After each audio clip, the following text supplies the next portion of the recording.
Yeah, because we had Ben on. Raider Nation. It's time to connect. Leo, Jay, Nate, Jeff, right. Yeah, silver and black. The crew is in sync. Breaking down the madness before you can blink. Another week, wow, another storyline. But the Raider connection keeps it all in line. From Vegas lights to the East Coast grind. We talk that truth, no filter, no rewind. Four voices strong, so buckle in tight. It's time to bring the nation to life tonight. This is the Raider Connection Show, where the silver and black stories flow. Leo, J, Nate, and Jeff on go, breaking every play down blow by blow. R-N-4-L, you already know. Welcome to the Raider Connection Show. Leo with the facts, breaking down the scene. Jay brings a fire, keeping takes real mean. Nate on the road with the vibe and the view. And Jeff swings heavy when the nation needs truth. Wins or losses, we show up proud. Raising Raider Nation, loud and loud. Hit that chat, pull up, don't wait. This is family, this is connection, this is fate. Silver shields up, the energy grows. Four voices united everywhere that it goes. Every first down, every heartbreak hit. Raider Nation stay locked, we don't quit.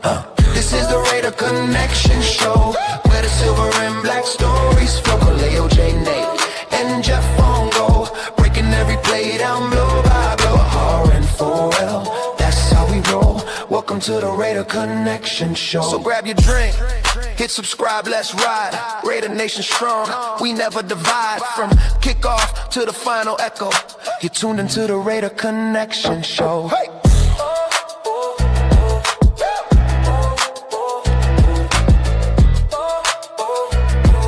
You're tuned into the Raider Connection Show. You know what I realized, Jeff? Mm-hmm. You know how Will puts our stuff on Spotify, like to listen to? Yeah. Our intros are long, bro. Cool. Which one? In general, even this one right now, I was like timing it. I was like, oh shit! But it gives everyone time to gather around. Only like a minute 30. Yeah. Oh man. Yeah. The one we used for most is 2 hours and 30 seconds. I gotta cut that one down. That's way. Yeah. But anyway, welcome to another week of the Raider Connection Show. Shout out to our DJ, our mixologist, our music producer, Raider Jeff, for creating that song, right? Mm-hmm. Yeah. It was all the credit goes to the video, and Nate did the video. Right? Nah, no, we're good. We're good. We don't have to give that Angel fan no credit today. Yeah. Oh my god. But yeah. Welcome. As y'all can see, it is myself, Chidolinus. I got my boy Raider Jeff next to me. We got our boy LV Raider 10 at the end, Jay Raider right next to him, and un visitado especial, special guest today, our boy El Capitan Rafuccio. Y'all know Raf. Thank you, up, brother. How you doing? Oh man, I feel very blessed. I feel amazing. I just wanted to tell you, I almost broke the boys yesterday, but I know that I'm representing Venezuela, but also not representing the silver and black nation. So I know it's an international culture. I know it's an international feeling, but we embracing the silver and black nation. Doesn't matter what. Right. I know, right? We all here. And mind you, right now, this show, the reason we call it the Connection Show, y'all, because we're all spread out with the exception of me and Nathaniel, right? Me and him are in SoCal. Everybody else is somewhere else, right? We got Raider Jeff. Jeff, let them know where you at, dog. Where you at? I'm on the East Coast. I'm in Rhode Island, New England area. Rhode Island, yeah. Rhode Island. Fucking Patriots. Right? And then we got our boy Jay. Jay, where you stay at? Albuquerque, New Mexico. Diego Pavia's people representing right now. My neighbor, bro. Yes. And then, of course, in the middle. Although, before I let you say where you're from, I saw your video when you were celebrating. You need to change that college basketball shirt, dog. I don't fuck with that team. That's the enemy. But go ahead. Yes. The picture.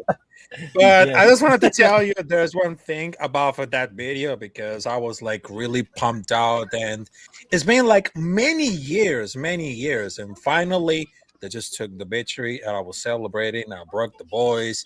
but I'm very proud to represent everything. And of course, it's much important to connect the roots, to connect the culture, to connect the tradition.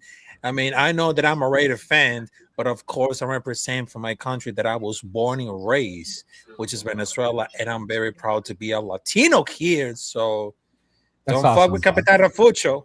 That's right. That's right. And it was Nathan who said fuck Venezuela. Just to let you know. Oh no. Okay, so Nate, we gotta talk about that later. But he didn't mean it disrespectfully. He was just in the heat of the moment because he was cheering for USA. Yeah. But anyway, salute to the chat. Welcome, everybody. Thank you for waiting patiently for us, right? Thank you, Jeff, for posting up on all the channels. Make sure you all subscribe to everyone's channels, especially Nathan's and Rafa's. Especially, we want to get Nathan, get him up there as well, right?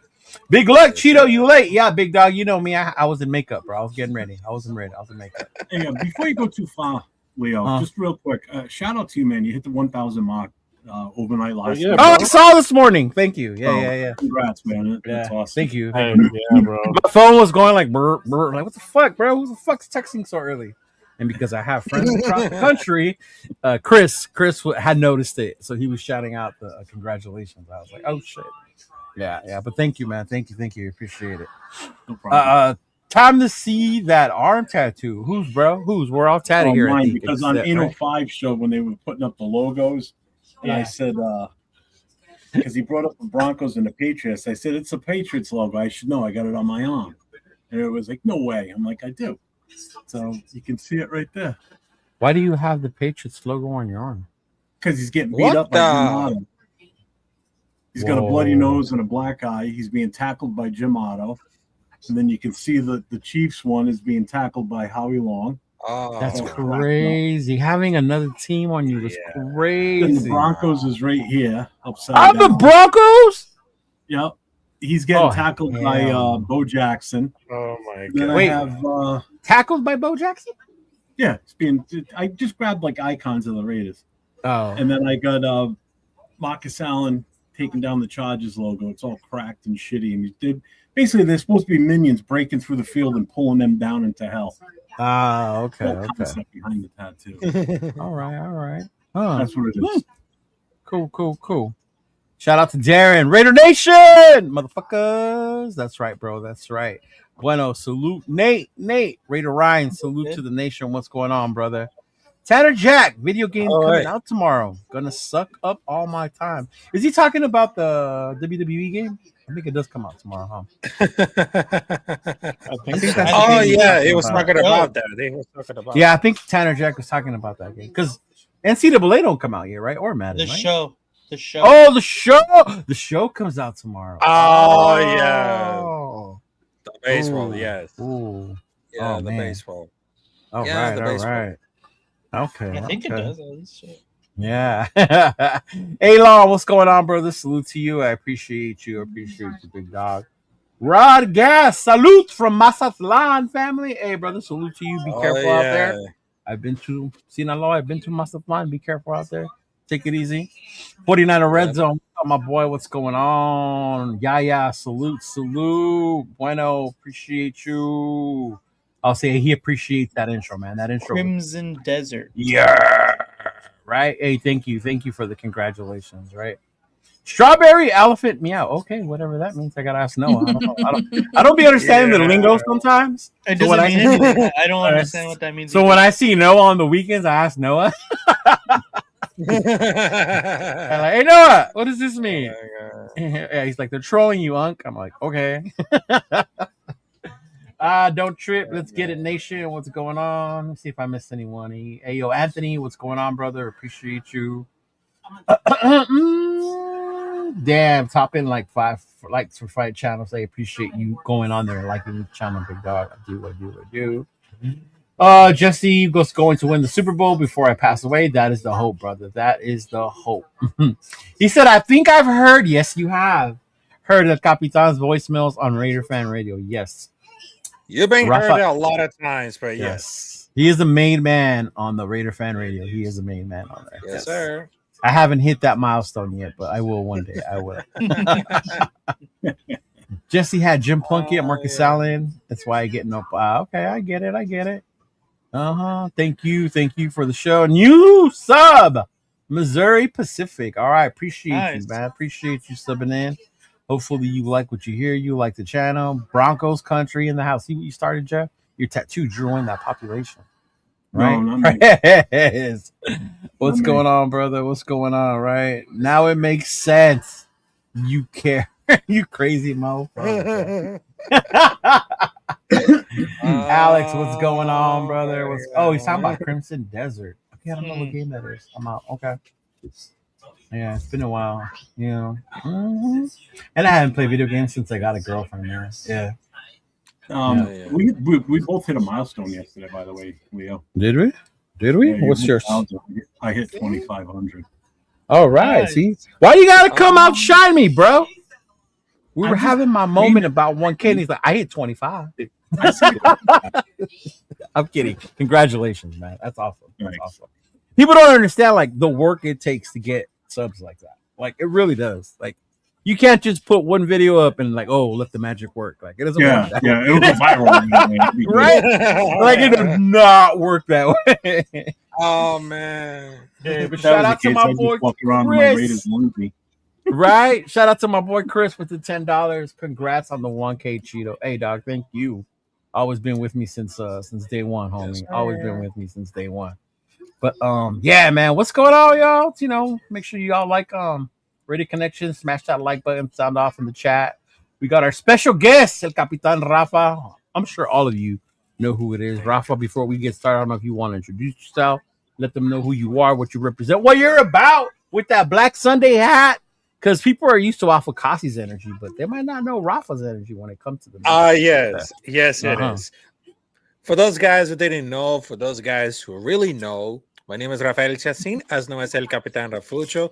I represent North Carolina because I live in the United States since 8 years ago, but I was born and raised in Barquisimeto, Venezuela, and I represent. We're very proud with a lot of tradition coming up there with the Civil and Black Nation.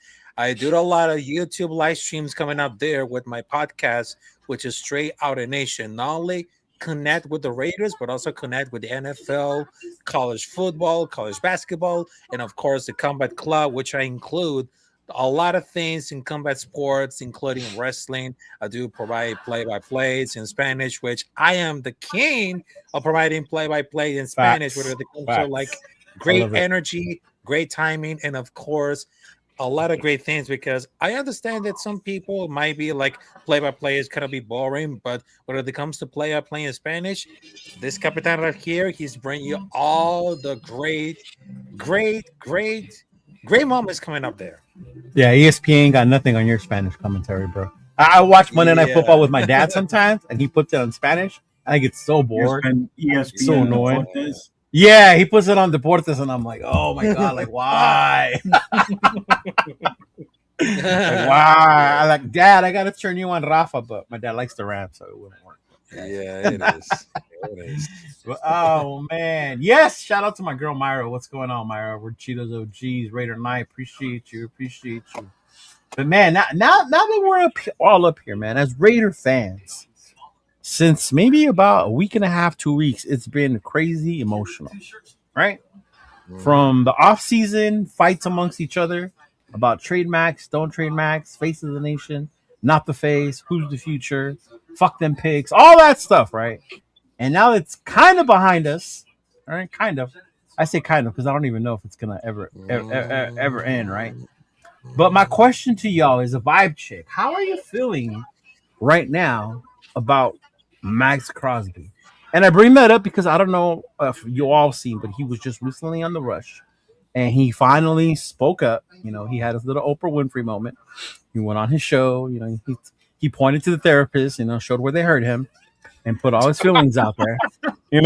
Put it all out there for us. And I think the funny thing to me is, depending on how you feel about him, I seen it strays your perspective of what you heard him say. Like if you're a Maxx hater, you heard something completely different than somebody who didn't want to trade him to begin with, right? Or if you felt betrayed by him, you heard nothing other than fuck him. He's gonna leave anyway. Right. So I'm curious Exactly. to get your guys' reaction to what was said, and then Rafa, you being our special guest, man. Go ahead and lead it off, man. How are you feeling when it comes to the reaction of Maxx Crosby and what has taken part? Oh, yeah. About for the Maxx Crosby cause right now. I mean, first, this could be his last guarantee years. So after all the bets are already off because they were asking for a trade and the trade fell through. Because if they gave the value, they want to could stay and make a trade. And the next big chance is that the draft day. So it kind of seems like it depends how they feels like after camp starts and up to the trade deadline. So I know he keep trying on the down low, but with the same set him a true fit, so he will never play for them again. That was pretty too much.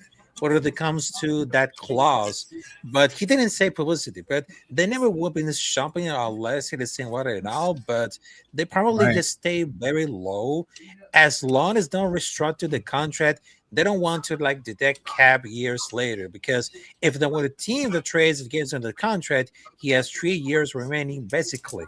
And for that Right. reason, I mean, there's no trade clause status because Maxx Crosby has a no trade clause in the NFL contract, which is really weird to some players because of that. Because Las Vegas Raiders, the whole organization has a full authority to trade him as long as the receiving treatment gives to the compensation and he has a physical. So why the fatal trail with Baltimore? I mean, the deal collapsed only because he failed his physical, not Right. because he could have bid on it. Because the Raiders control the situation and not the player. But it seems like very fair enough because I know that Crosby is a 3-year extension for $106.5 million signed in 2025 with $91 million guarantee. But they all just complete before wanting it because of a failed physical, not going to block it. But the Raiders control the future and he cannot beat on a destination. I think it's all with leverage, his public pressure or contract negotiation. But I think between for like they really negotiated because they wanted to expect it to play under this current deal. So if the player approved needed, I don't think so because if the organization can trade freely, there's a limit to public pressure on contract renegotiation because Mhm. it seems like it's on a 3-year for a team of him. That would be granted reduced by a simple restructure by the Raiders. Trading him creates huge dead cap penalties, especially at the pre-June 1st. Yeah. Mhm. There you go. Jeff, I know me and you kind of talked about it yesterday, so I'll let the other guys go right now first as well. But what about you, Jay?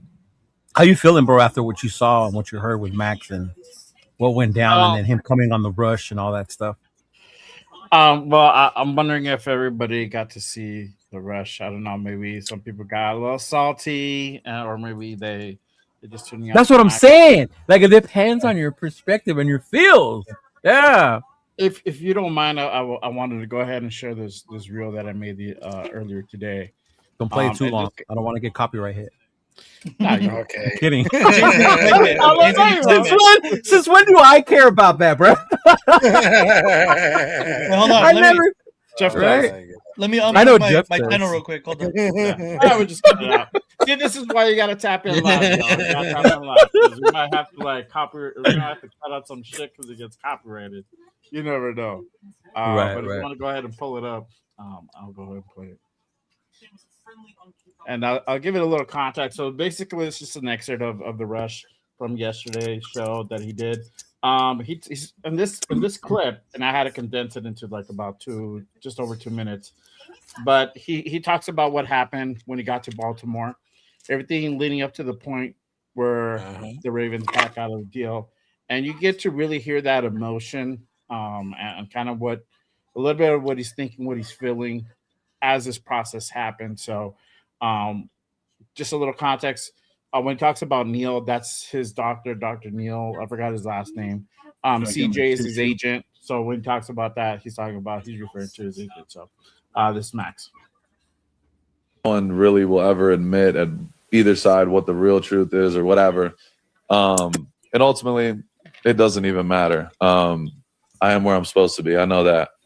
I went there, did my thing, had my MRIs. Like before I left, I wanted to see the head coach and just chop it up, talk football, talk ball. Like he's a defensive guy, never met him before like that, so I wanted to chop it up. So I didn't get to meet with him till the end of the day. I didn't get to see the GM at all. I thought I was going to see him when I first got there. I didn't see him for 5 hours. I don't know why. I'm not going to speculate. I didn't see him once. I was like, where's Eric at? Like, I want to say, like, you know what I mean? Like, he just made the trade. Like, I didn't see him for 5 hours. So at the end, they're like, yeah, I'll take you up and you go see the head coach, whatever, just before you leave. I was like, hell yeah. I was like, that's what I want to say what's up. And I dap him up, and they could just tell, like, the energy was a little bit off. And the GM was standing in, like, the hall, like, in the room next to me to the right. And that was the first time I seen him. And, I'm just in my head, like, this is a whirlwind. Like, I'm so excited, like, fired up. You know what I mean? Like, this is a new opportunity, whatever. And you could just tell the energy was off. Like, I dapped him up. He had, like, a blank face. And I'm like, okay. I'm not thinking anything of it. Maybe he's just different. I don't know. I don't know him, whatever. Yeah. I go into the room. They sit me down on the couch. And he's like, man, I don't know how to say this, but, one of our doctors has concerns with your knee. Like, some of them have, are concerned about the future. We know we really want you, and this is what it is, but, we're just going to have to get more and more opinions. The first thought in my head, like, I was terrified. So it just kind of hit me. I'm like, what the fuck? Is there something wrong? Like, I'm freaking out, like, low key, deep down. Yeah. I get back to the hotel, bro. I'm like, what the fuck is going on? Like, what does this mean? Like, talk to Neil. Neil calls me, and he called me way down. He's like, Max, going back to Vegas, don't listen to any of that shit. He's like, your knee is great. You're exactly where you're supposed to be, or even ahead of schedule. Everything's going well. We're going to keep sticking to the plan. He's like, you will be back by training camp. That was my number one concern. I'm like, shit, I need to make sure I'm good. I'm talking back and forth with CJ. He's like, we're going back and forth, talking to the doctor, And it's crazy because their guy, like, called me. One of the Ravens guys called me, and it's like, yo, we're trying to figure this out. We're going to get this done. Don't worry. Like, 5 minutes later, CJ calls me. It's like, they're backing out. I'm like, holy shit. So I'm, like, frozen. I'm like, what the fuck? I'm fucking livid, confused, the whole nine all in one. And so I told him, I'm like, I'm trying to get out of here, bro. Like, what the fuck? And CJ called, and the Ravens, they're like, no, they'll send a jet. Like, they got a bigger one tonight.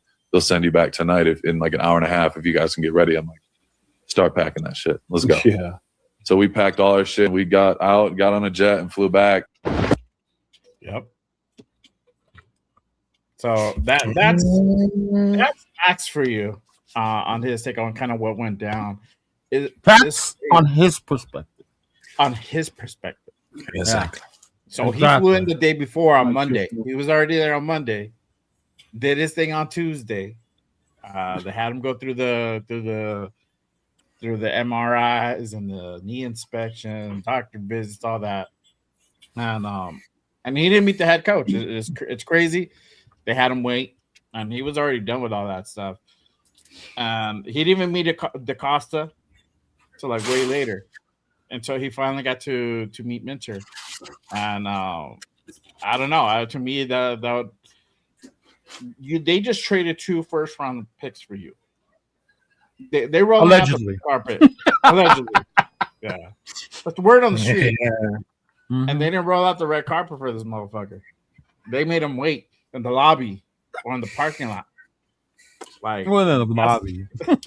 He said he went to the couch. Hey, Jeff, didn't that make you think of yesterday's show? We were talking about the couch. Yeah. Yeah. But yeah, when it's funny. They sat him down and told him, I don't know what this is gonna get done or not, bro. We have some concerns, and we know what it is. Him getting that knee surgery, it's not a secret. It's pretty public information.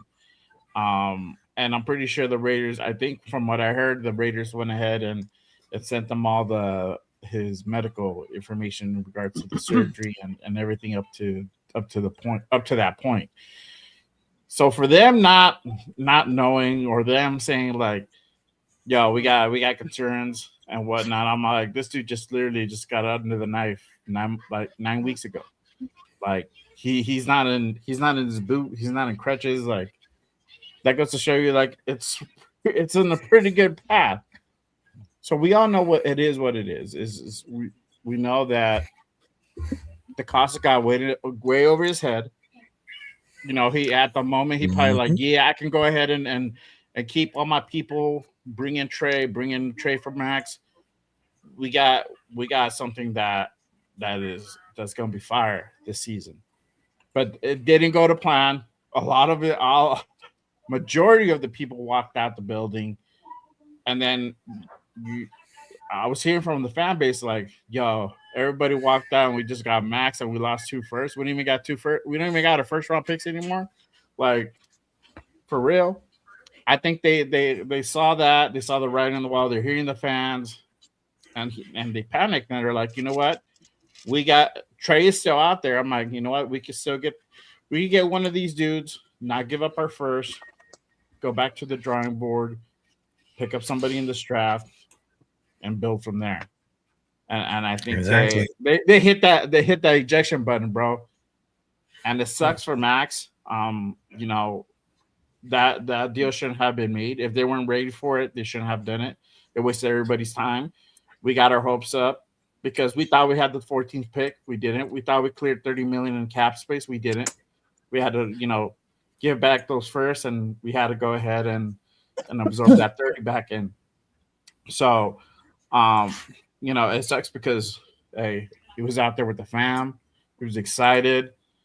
It is what it is. He wanted to go. That's funny. Let's not say that he didn't. He did 100%. And it sucks that it didn't work out for him. But I think now he knows that the grass isn't greener on the other side sometimes. He has a pretty good here. He has a fan base for the most part that really cares, and they want him here. And I'm glad he's back. I am. I'm not gonna lie. Okay. I'm glad he's back. Yes, but yes, I feel like you just like you broke up for like that week or 2 weeks, and then you just got back together with your girl. So you like I'm glad we back. I'm a little hesitant. I'm a little guarded. I'm a little guarded now, bro. It's just like, you know what? I'm not gonna share all of myself with you anymore. That's it, Max. I'm a little more guarded now. Okay, that makes sense. Yeah. What about you, Nate? What are your feels? I completely agree with what Jay said. It's funny because I watched the Rush podcast last night. Actually. You do, yeah. And did you get one of those beds that Grogan was fucking, advertising? That motherfucker does more ads. He's the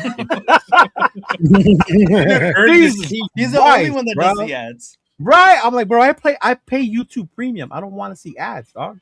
Like continue, dog. Continue. Right? My bad. Yeah, that you must not watch Jeff's channel, man. That fucking ads, bro. That shit has fucking ads. He puts it on aggressive. Oh God, he does. I do balanced. Hey, sure, premium, folks. No, but I completely agree with what Jay was saying. Right when I came to terms that we lost Maxx, and I started to get excited about the 14th overall pick and Mekhi Lemon.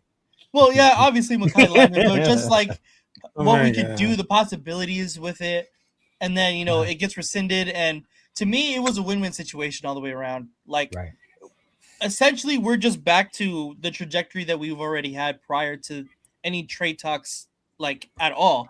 Like we had Maxx Crosby on our team, and it was just obviously we make the trade, and it doesn't go through. The thought of the 14th overall pick and next year's pick is nice, of course. Of course it is.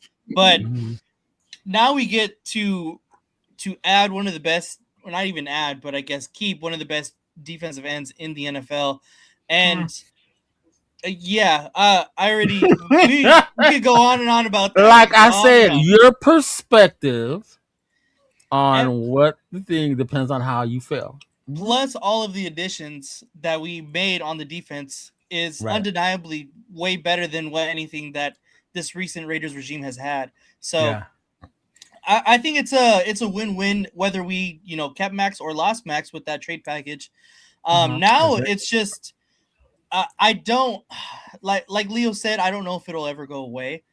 I think we're gonna hear rumblings again during the middle of the season. Obviously, if the Raiders aren't very good, then of course it's gonna happen. But I think that because this whole thing happened and we already did technically trade him away once, that a lot of of teams and fans and media are going to go ahead and say, hey, he's available. He was obviously available earlier this year. Let's just go try to go get him again. So it's definitely not over.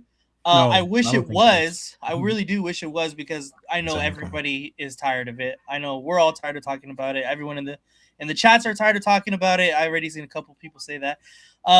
But he's already said, and he said it on The Rush as well, that everything was meant to be for a reason. He's here for a reason. He went to go see what it's like Jay said, or the grass is always green on the other side. He went to go see, and it wasn't. It really wasn't. So did he really get to see the grass? Because he never got to play on it. But that's the thing. That's the thing. Your initial like first meetings are everything, and for your GM to not come see you, the first person to come see you should be your GM. Or your head coach. You know what? Either of those two guys didn't come see I've been you. wanting to ask you this because you're the youngest in our circle. And when Max said, I went to go dap my GM. Yeah. In my mind, like, why are you dapping your GM? Why are you not shaking his hand? Like, why are you going up to the general manager, right? Like, if I met Mark or even Spytek, like, I wouldn't go up to them and dap them, right? I would go up to them and, like, pleasure meeting you, shake their hand. Is that just like mine and Jeff's older mentality, or? It's not. But basically, the word dap has just become, like a greeting. It's lost its meaning from dap, like it's lost its meaning from that to just a greeting. It could have been like the hey, what's up? And I seen Spytek do it sometimes, like footage where they just go and they. That's what we got to pick in with the youngster in the group, because our translations might be a little off sometimes. Nah, it's not the full like yeah.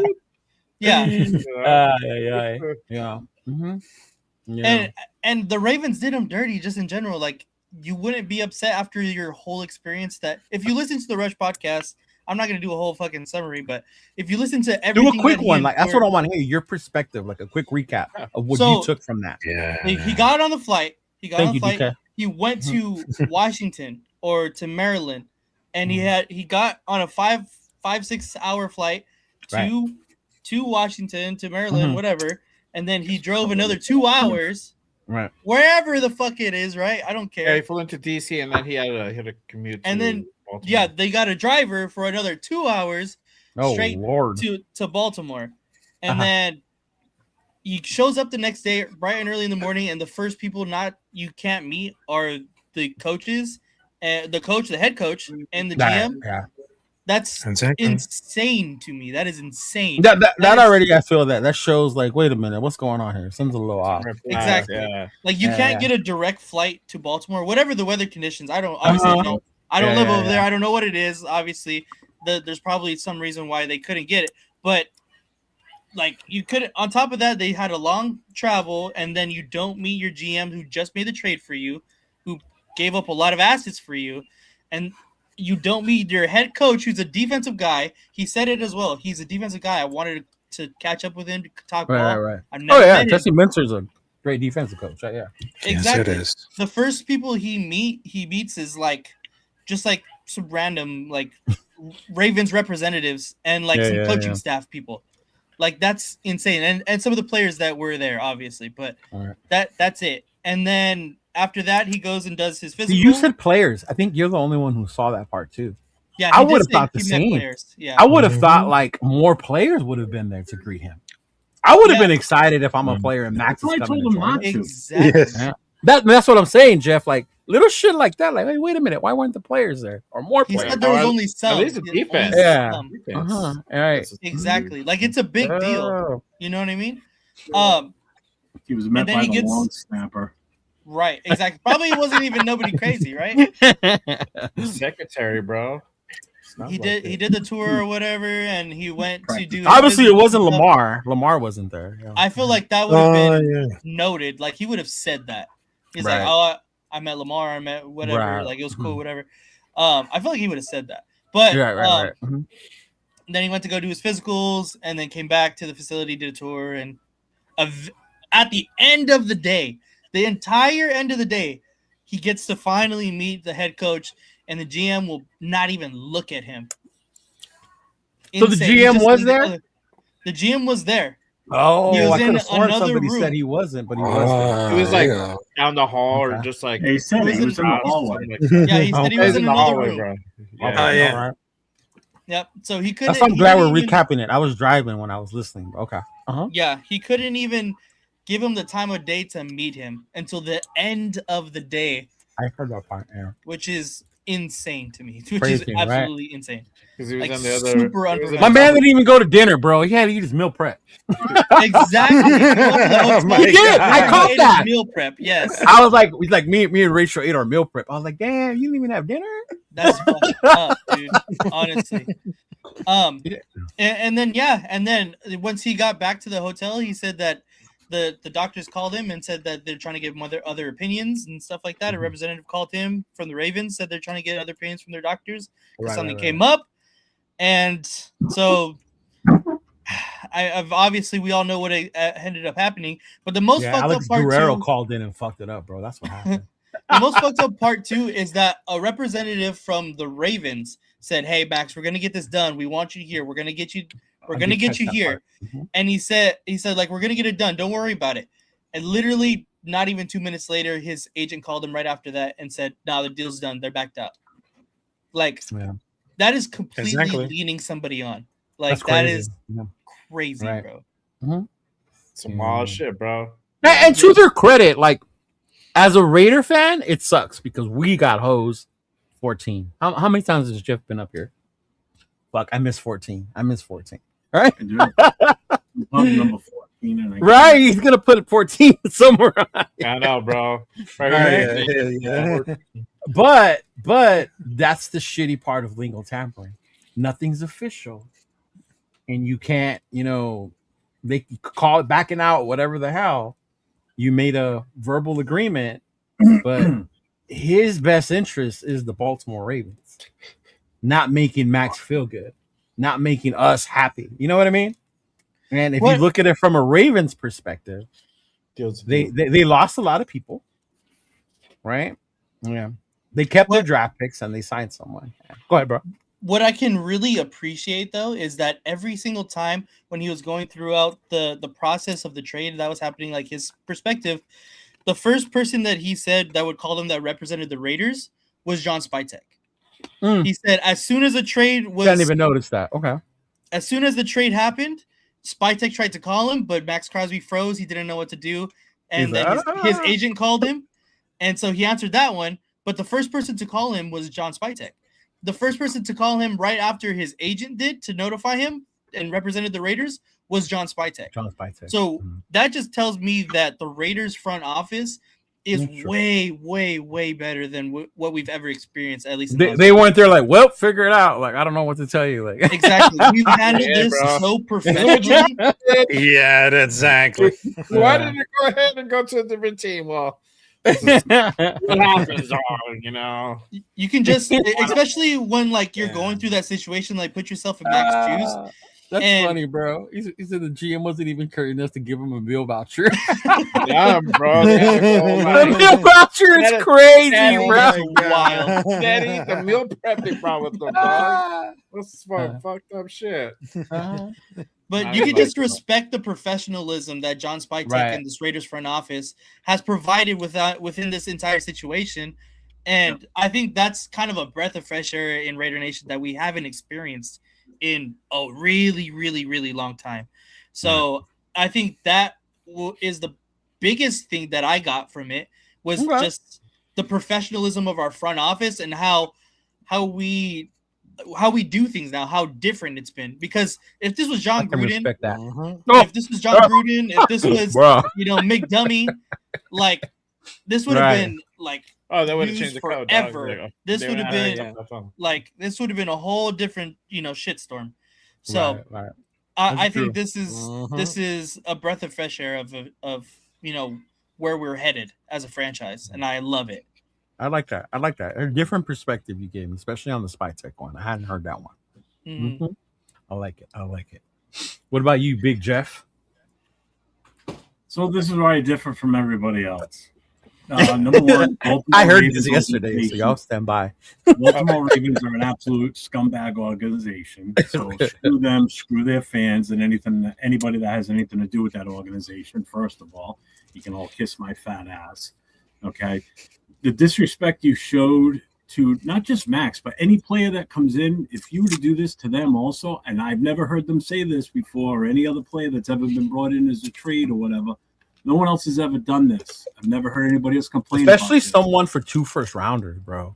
Yeah, Especially if somebody's 2 first rounders and somebody right? that's so well known in this league. Okay. Yeah. So just garners the respect of giving that man the attention when he walks in the door, because you're giving up 2 first round picks for this guy and you don't even meet him at the airport when he gets off the plane. Okay. That's a big bullshit right there. Right. Then he shows up to the facility the next day. Nobody's even there basically to meet the guy. Okay. So Ravens, you can suck a big one. All right. Second, now, as far as Max and his, I guess you want to say his pity party or whatever, with him putting all this out. His Oprah Winfrey Hey, special. Guess what? If you want me to have hurt feelings for you, not gonna. You're still a multimillionaire. You're still playing a game you love. You're just back here again. Oh my god. You know. Are you surprised though by his response? I'm not. I'm not. We've known him for a while now. Like, yeah, I know. Yeah, It's still appalling to hear. That's the way it is. And I know that there was words out there that, he was upset with the way, he was, his family was this. Why'd you even take them with you? You were going out there for this. Go out there, get that done, go back home, relax. And then until you have to report, then, why'd you have to bring them out there for this? So that's on you for bringing your family They're out there. gonna move there. They don't want to see the players. Majority players do that. I don't care, but don't come out and cry when something goes bad that you had obviously no control over. Oh my god! You could have left them at home. You didn't have. Y'all got this. We did this with him yesterday. Y'all do this with him today. I'm sorry. Am I bitter over losing the picks? Yeah, hell yeah, I am. Yeah. This is something that's not going to go on. And on top of that, you're happy you're back as a Raider now. Blah blah blah. You had the chance to restructure your contract to help. You really want to be happy to be back with the team and want to get back in with everybody's good graces. Why didn't you do the? Right. Why didn't you restructure your contract and help the team out? They had like 2 days. It doesn't matter. Still could have got it done. Hey Nate, I want to make this channel bigger. I need you to take a pay cut. I'll just leave. You're gonna tell me fuck you, Leo, right? Okay, that's exactly. Again, Oh my you want to get back in the good graces of the Raider fans and everybody else and the team and all this other bullshit now, because the way you left was kind of a little suspect. I mean, the whole Flock Nation bullshit. I know you were trying to maybe be funny. People are so hung up on one word. That's why I bring up perspective, bro. It didn't come over as funny for some people. I mean, you brought up something that doesn't even exist. They don't use Flock Nation. That was kind of like a dig at Raider Nation, obviously. Was it? Or was he trying to create something? I think it was a the logo behind him was purple. The logo behind him was still purple. And it was yesterday too. Did you see that? It was still purple. Why are you sitting with a purple logo behind you? That's just another thing. So what the fuck, man? Whatever. It is what it is. You got your fans today, big dog. You got your fans today. Yes. Whatever. But if anybody thinks this is just an extension of the drama bullshit. Some people will take it that way. I'm over it. That's why I'm just in this mentality. I don't give a fuck. Okay. Yes, all right, fine. You might have thought you were disrespected, the way they handled everything. But that's all on the Ravens. That's not his fault as far as the way that went down. Oh, no, yeah. He didn't do it. I'm not blaming him. You can't be upset It's about totally it. on the Ravens and the way they handled this. It's not justified to be upset about it, though. What? How the Ravens handled the situation. No, I'm pissed at the Ravens. No, but Max. He's Max, not able Max to be upset about it. About like the Maxx Crosby. Yeah, he can be upset about that. I don't blame him because of the way he was done dirty. But then he's crying. The fact that now it's coming out that oh my god, this shit's going on, at all the time that this shit's going on, they're in negotiations with trade. Because no sooner did the trade get canceled, okay, he's already on his way back to Vegas, and then 2-3 hours later, it comes out on NFL Network that Trey Hendrickson is going to be signed by the. Oh, it Ravens? was less than that. Yeah. It was like the morning it's like before the shit came out. It came out at 6 in the morning because I was on network. I saw it like early in the morning. Yeah, like you're telling me in that such a short time frame that they agreed to Oh no. They had already been talking to Trey. Acosta was in his office, bro, trying to sell that deal. This was all fucking premeditated. There's no two ways about it. The whole thing was premeditated. They knew what they were doing. Oh yeah. They were Max. Yeah. And then all of a sudden, no other teams were interested in Trey Hendricks. So guess what? His value was dropping. And they figured, well, what the hell? We can get this guy cheap, but keep our draft picks and ship Max back. Why don't we do that? And then let's put out this phony, bogus bullshit story that, we thought we could get both. Kiss my ass. There's no way you were going to get both. There's no way. Yeah, there's no way. It wasn't going to happen. Yeah. Because Lamar Jackson already said he's not restructuring his contract. Yeah. So that ain't going to happen. So you can forget it. So don't sit there and tell me you were going to try and sign both because that's bullshit. So, right. Good luck with Trey Hendrickson. Good luck, guys. Fucking Baltimore sucks. No, and it's funny because we talked about Trey Hendrickson. Those fuckers better come close to winning the Super Bowl because if they end up with a fucking top 5 draft pick because they suck so bad, I'm going to be even more pissed that we don't have. I think they are. My God. Yeah, dude. If Lamar goes down, bro, they're a wrap. Again. It's a wrap. Yeah. Which is King Henry. King Henry's getting older.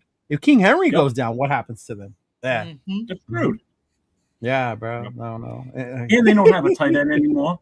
Oh, they said they're back. They don't have Likely anymore. No, Likely went to the or their second. Your center's gone. Your running back's getting older. Your wide receivers are not that great. Your quarterback can't make. As soon as they get close to the playoffs, he gets hurt when they need him the most. Trey Hendrickson's probably going to get hurt again. Plus, I think he's not that great anyway. The more I watched film recently on him and people comparing him to Max, it's way different. Night and day. This guy's getting blocked out, single blocking by a tight end. Max ain't getting blocked by a tight end unless it just so happens. Oh, now we're praising Max. Hey, man, he's doing it. Just give him his flowers. Damn, Nathan. He's not always negative. I'm done. I seen you in the chat, Leo. I seen you. Don't worry. I got something for you. For me, what I do? What did I do? Wait, hold on. Right? I'm trying to look for it. Yeah. This next segment is brought to you by Monster. Do you feel down in the dumps? New flavor Monster Fruit Punch. Oh my God, dude. That shit drives me crazy. That'd be crazy.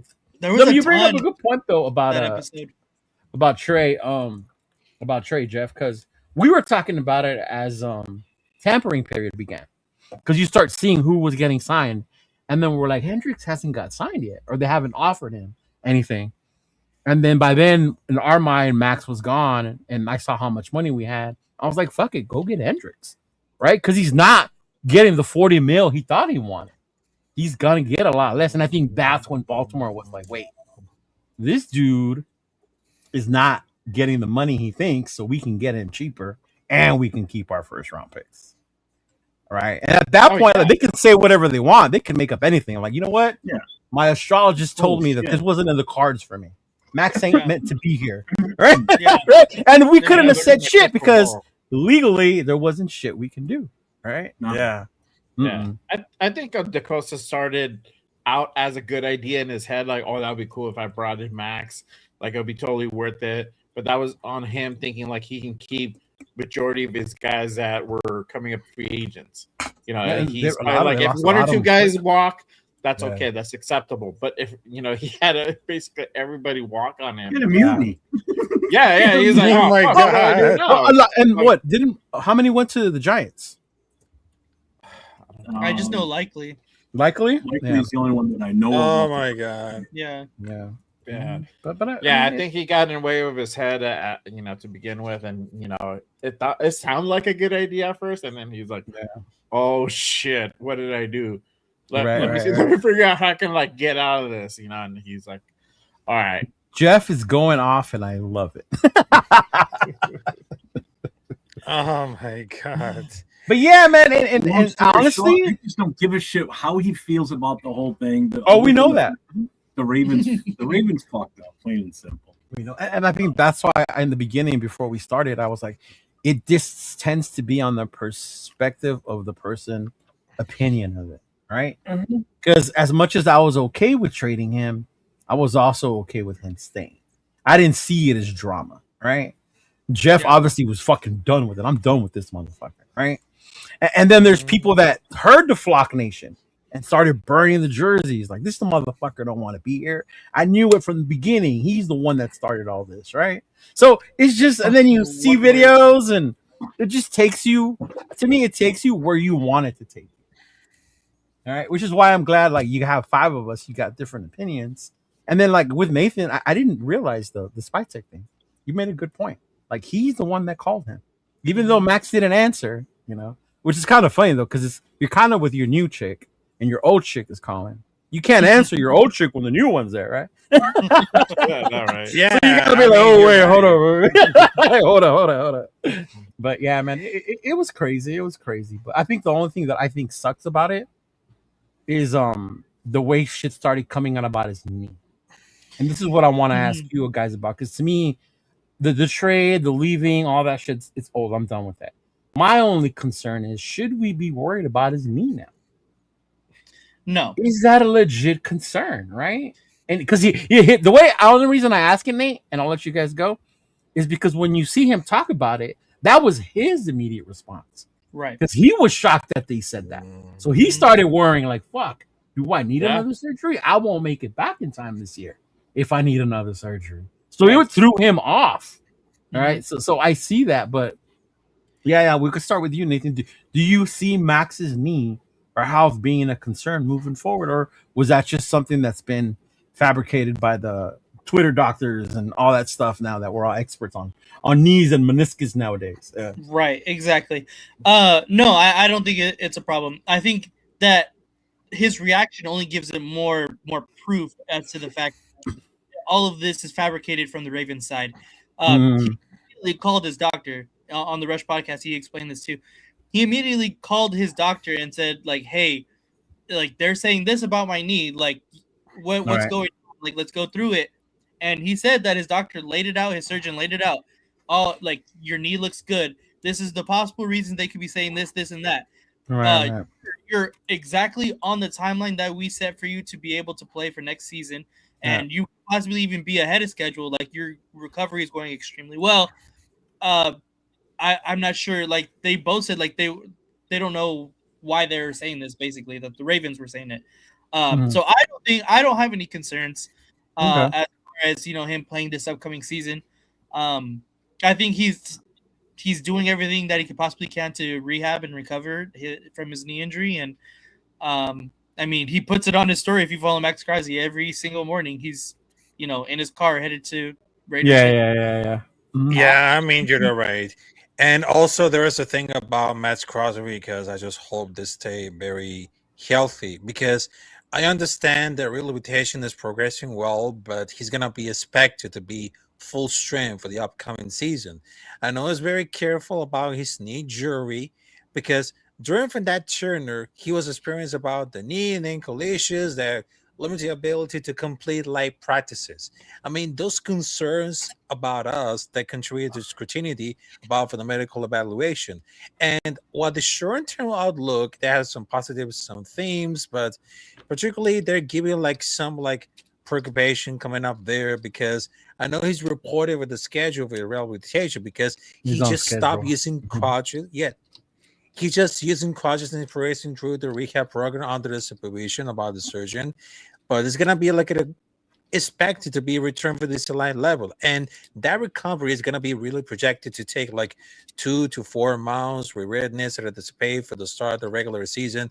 But I just really hope that we just had to see very healthy, because what makes the team better? Because I rather to see like whether the fits into the future, because I'm just saying that what's the worst that could happen? Because we need to see our players getting really healthy.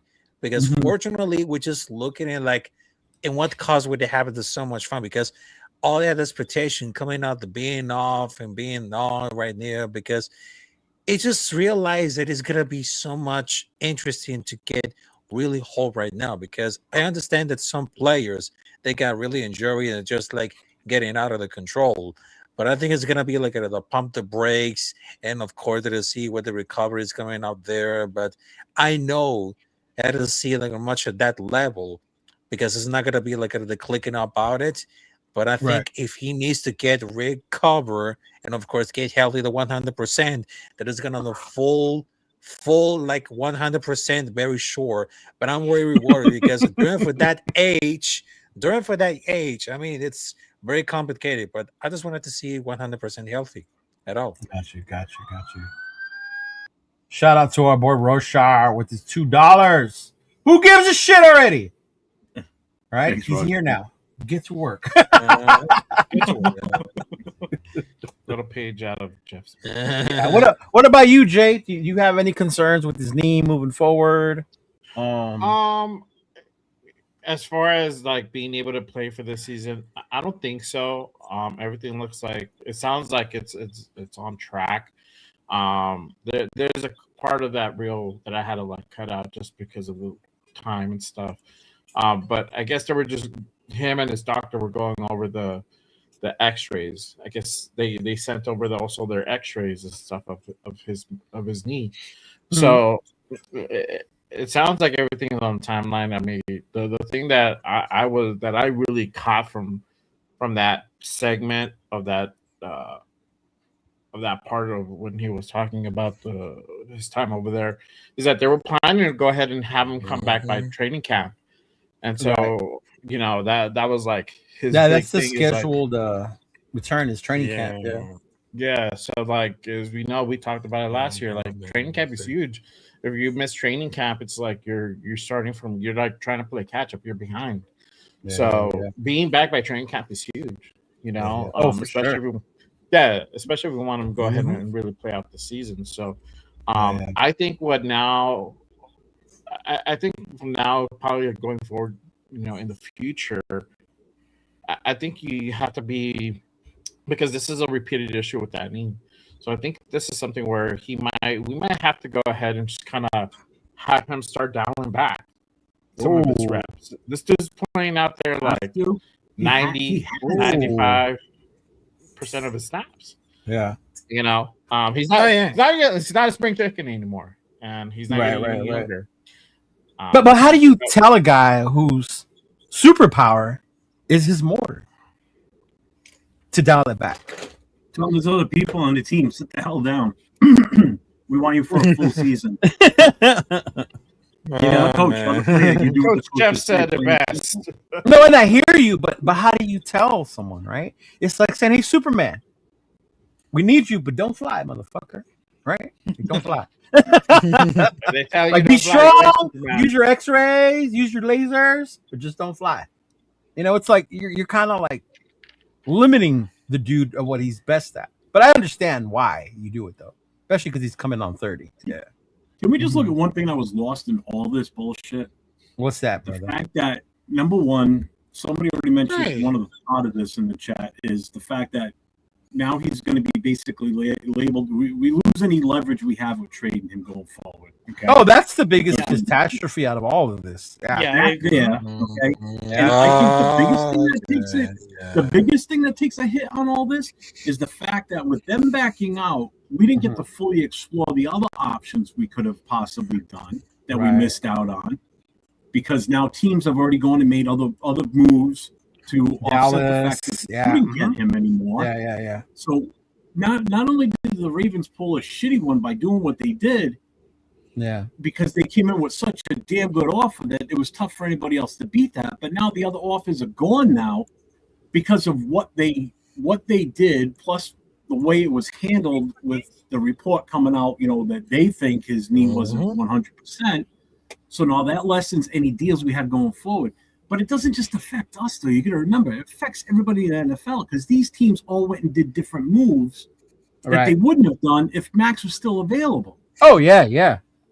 So for sure. Other teams lost out. They probably spent more money doing something different. Cowboys, the Bears, But even they took a lesser player instead too, when they could have still had a shot at a guy like Maxx.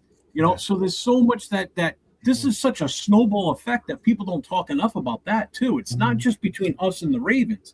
It encompasses a lot of teams that had their hands in and that were making phone calls for him. Yeah. So it's bigger than just two teams. Yeah, and I You saw know? Bueno's question to Nate also about like how it affects, people doing deals with the Ravens moving forward or how they look at them, right? Obviously, this isn't the first time. And in our reality, this isn't the first time any team has done it. We did it ourselves, right? But that wasn't a trade. It was we were going to sign a certain player. He came, we failed him, and then we signed somebody who was better, right? So it happens, but I think to me, like, that's why I hate, and I think we talked about it, Jeff. This is why I hate legal tampering. This is why legal tampering just to stop being a thing. The NFL made it to get their clicks, to get their news, to get us all hyped before the start of the actual deadline because the NFL is fucking Bloody right. If you think I'm actually crying over this, then you're totally misconception. You've got a misconception of how I handle it. Because that ain't crying. That's just being pissed off about all the bullshit that's going on with this. I ain't crying, trust me. No, you can tell when Jeff is sad and when he's crying. It's a big difference. Yeah. Shout out to the admin with the $5 super chat. Appreciate you, my guy. Why send him and his family there for a bad trade, Ravens? Can send your docs. Ravens can send your docs to LV instead under the radar. I would be a little bit too if I was him. I mean, if they had plans on just shutting them down anyway or shutting the deal down, then I mean, why do that? You're only gonna irritate him and the fan base for us by doing something like you did. That's why they're gonna come up with a whole new way of doing this going forward. But they just gotta stop tampering. Period.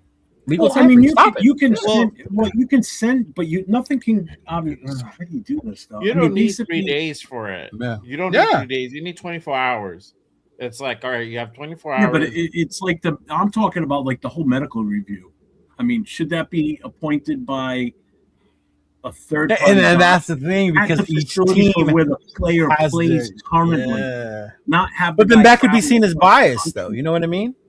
Like you could be seeing they're just saying that because they want us to go. Yeah, but you could send these. You could send the doctors from Michigan down to Vegas to do the. You know what I'm saying? I don't know if I trust people from Michigan. I saw what happened over there. I'm just picking a state. send the doctors to the state or to the facility where that player that you want to trade for resigns. No, I get you. If it's a Rams player, you're sending the doctors to Rams as your team representative. Kind of like a NFL and a players association doctor. Nobody with the teams, but like an owner one and a player one. And these there's no shenanigans. Yeah, no shenanigans. There's no shenanigans. Because it can't be different teams because everyone's you're always gonna think they have their bias. Right. Like I'm gonna think the Baltimore Ravens doctor said that because they knew they wanted to back out. The Raiders physician's like, no, bro, you're on track. They're tripping. Yeah. Mm-hmm. But he was talking to his personal doctor, his surgeon. The doctors can't be appointed. And then Brady could be telling Guerrero, hey man, I don't want him here. And Guerrero's like, be gone, bitch. Like, we don't want you here. Like, And that's another dynamic we haven't even talked about. How's that going to work out now, too, going forward? Is that going to be an issue? That was so overblown. It's so overblown. So. It's a little bit overblown. Yeah. He's gonna play, bro. It was obviously the right decision for Guerrero to shut him down. Obviously, Max can be upset about whatever. Well, I'm not saying the decision was wrong, but going forward, there's going to be some tension there. No, I think that it was just a heat of the moment thing that Max got so upset. Obviously, he does. You want to, as a competitor, you want to finish the season off. Whether there was any kind of, hidden thing behind him shutting it down, obviously we can only speculate. But right. It was the obvious good decision. He needed surgery. So because that was the other rumor that came out, right? The Cowboys doctors were saying it was a no. Yeah. Yeah. But let's just keep it a bean. I mean, honestly, bro, it's he wanted out, bro. He wanted out. He wanted to chase the ring, and that's. But is that bad? No, it's not bad, but that's just what it is. And that goes back to our topic, like the Max vibe, because people are seeing it that way. People are seeing it that way. He wanted out. He's not a real Raider. A real Raider wouldn't want out. That's crazy. No, you can't blame him for wanting out. He's been. So then, why hold it against him that he wanted to leave? Because fans are emotional. Fans are very loyal. Our fan base is probably one of the loyal. And if you are, it doesn't mean Yeah. you're right. And I guess my thing is, if you are, it doesn't mean you're right or wrong, or you're more wrong or more right than anyone. You're Right. what do we say here all the time? You're entitled to fan however the fuck you want to fan. Right. Right? We are not the People fan get police. they get so fan struck or they're married to these players, and it's Right. He can do no wrong. This is not right. And Yeah. I'm willing to bet there were some people that shed a tear that he was gone. I know a couple. Yeah. Near. Yeah. I know one. It was near. I played Fortnite as a Raven Maxx Crosby.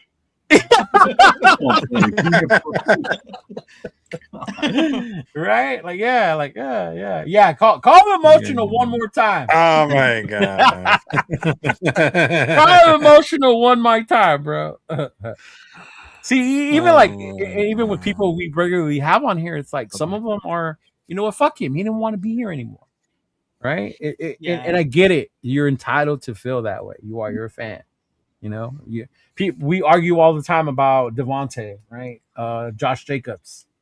They didn't say goodbye, stuff like that, or Carr, the biggest one of all, bro. The biggest Raider divider in one of our recent histories was the way shit went down with Carr, right? Yeah. Well, my whole thing is I just want them to be successful. Is this team, my final question, and then we'll move on. Is this team better with Maxx Crosby or without? And I'm not including the draft picks, Jeffrey. Just as a player. As a player. Because if I say draft picks, even I'm going to tell you I'd rather take a 14 and a 1 next year. Yeah. And I love Maxx Crosby. Yeah. Right? But as a player, is this team better now that he stayed and he's a Raider? Can I answer this one first? Jeff. Yeah, that's what I said with you, Jeff. Yeah. I automatically I think it is because just the talent that's on that defense was improved dramatically. Dramatically. I like that one. Drastically, sorry. Since the whole him being traded away thing started. So, I mean, the players that we were agreeing to sign prior to the deal falling through with Max, I mean, that automatically was increasing, improving this defense. And with him coming back, it's going to be better. I can't imagine it being worse. Okay. I mean, the talent we brought in is way better than what we had last year. Even without Max, I think the defense would still be better than what it was last year. Sorry. You got better linebackers. You got another edge guy that you brought in. You got a corner you brought in. You re-signed Kuntz. I mean, so you brought some pieces back. So with what we brought in, even if we didn't have Max, I think it would still be better on paper right now, and that's not even including getting into the draft. What we're going to possibly I think it was better without him. With him, it's obviously going to be much better now too because you got him there. Max is Max. You can't deny that. He's got talent, obviously. Now I have a tear in my eye. He wouldn't have gone to 2 first-round picks that they would have made on. Right. Got me all choked up. Yeah. Hearing him talk good about Max. Yeah. I knew it was the Grinch just grew a heart, y'all. Yeah. Trust me, somebody calls right now and wants to trade for they die there. Momentary lapse. Yeah. What about you, Jay? What about your answer to that question? I mean, with Max still here, yes, we I think our defense is better with him, much better. I had at least some concerns into what we're gonna do for that edge position. Right. Who are we gonna bring in? We saw Quiddy Pay come in. I'm like, okay, cool. Like we could do something there. We could resign Max. Resign Malcolm Kuntz. I'm like, cool. And I'm like, all right, we're probably gonna get an edge in the draft to go ahead and start, kind of replace Max, but at least addressing that position and being that, having another dominant force as a pass rusher there. But with Max back, now that kind of changes things. But it's funny because on the show yesterday with Max, they were like, it's not the same team. You're starting to see all these signings and acquisitions, and it's not. Yeah, I heard it's not the same team he left. it's a different team, and now As it should be, because we were a 3-win team last year. Yeah. It better be a different team, goddammit. it's a different on the defensive side of the ball is a different. It's a different team. So I think he sees that. I think we got something really, really, really good as far as potential on the defensive side of the ball. We still have some things we need to go ahead and address, but we're in a way better position than we were a few weeks ago for sure. Right. But I'm glad we're gonna trust me. I think this is now this situation, this incident, whatever. Now put a chip on the shoulder. I think now it's like you're gonna see a Maxx coming. All the whatever reps he's gonna play out there. Yeah. This dude is gonna be like headhunting. So I'm eager to see kind of how they're gonna go ahead and really really line them up and really play them this season. This brand new scheme. So. All right. What about you, Rafa? Is this team a lot better? Maxx Crosby still on here. For me, this team is gonna be better with Maxx Crosby because I've been saying for like months, weeks, Maxx Crosby is the heart and soul of the nation because there's no compare, and of course, there's no doubt about it. But we need to get involved with a lot of more defense and offense because I understand that John Spytek is really cooking with the new additions, but we need to get improved to get a little upgrade for some positions that we need it for, because I understand that we had to start over the trenches right there, because I know if we can build something, anything better, we cannot waste it at all. And I believe that we can stay Maxx Crosby for a while because his ultimate goal is win a Super Bowl with the Raiders, which is, I don't think it's going to be really easy at all, but it happens whether it comes to the future. But I think with the talent and, of course, the charisma and, of course, the projection and, of course, the ability, the mentality, everything about for the discipline. I mean, Maxx Crosby cannot deny because he always bring up for the mentality of what to say, wake the fuck up, let's get back to work. And there's no drama on it because once a Raider, always a Raider. And of course, if you want to stay for at least for like 1 or 2 or 3 years with the Raiders, that's okay to me because he represents to us. I mean, he got his tattoo over his shoulder and of course under the summer to say Raider Nation. I mean, he represents to us, not like the divas coming up there, because I understand there's a bunch of divas who wants to get traded and everything. Maxx Crosby, he's the only one who never gave up. Maxx Crosby, he's the only thing can never can fuck us. So don't fuck with Maxx Crosby because he represents to all of us. I don't know. Having a Raider tattoo and then still being willing to get traded is kind of like, Yeah. On the trade. Right? Like, yeah. Chiefs Kingdom, I'm not on board with Mendoza. Right. Well, we can't just give out free freaking opinions here. He has to sub so you can figure it out. God. Right. Oh my god. What about you, Nathaniel? Keep tuning in. Make sure to sub. Put the bell What about you, notifications. Nathaniel? There you go. I'm good. You're good. I know you're good. I'm good with Maxx Crosby on this team. Obviously, I think he makes a huge difference on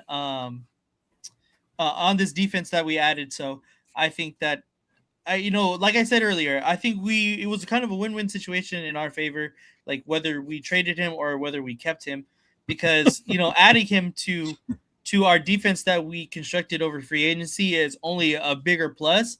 And then of course on the opposite end, having those 2 first-round picks, of course, would have accelerated our retool, our rebuild that we're going through currently. So I think either way, we would have been good.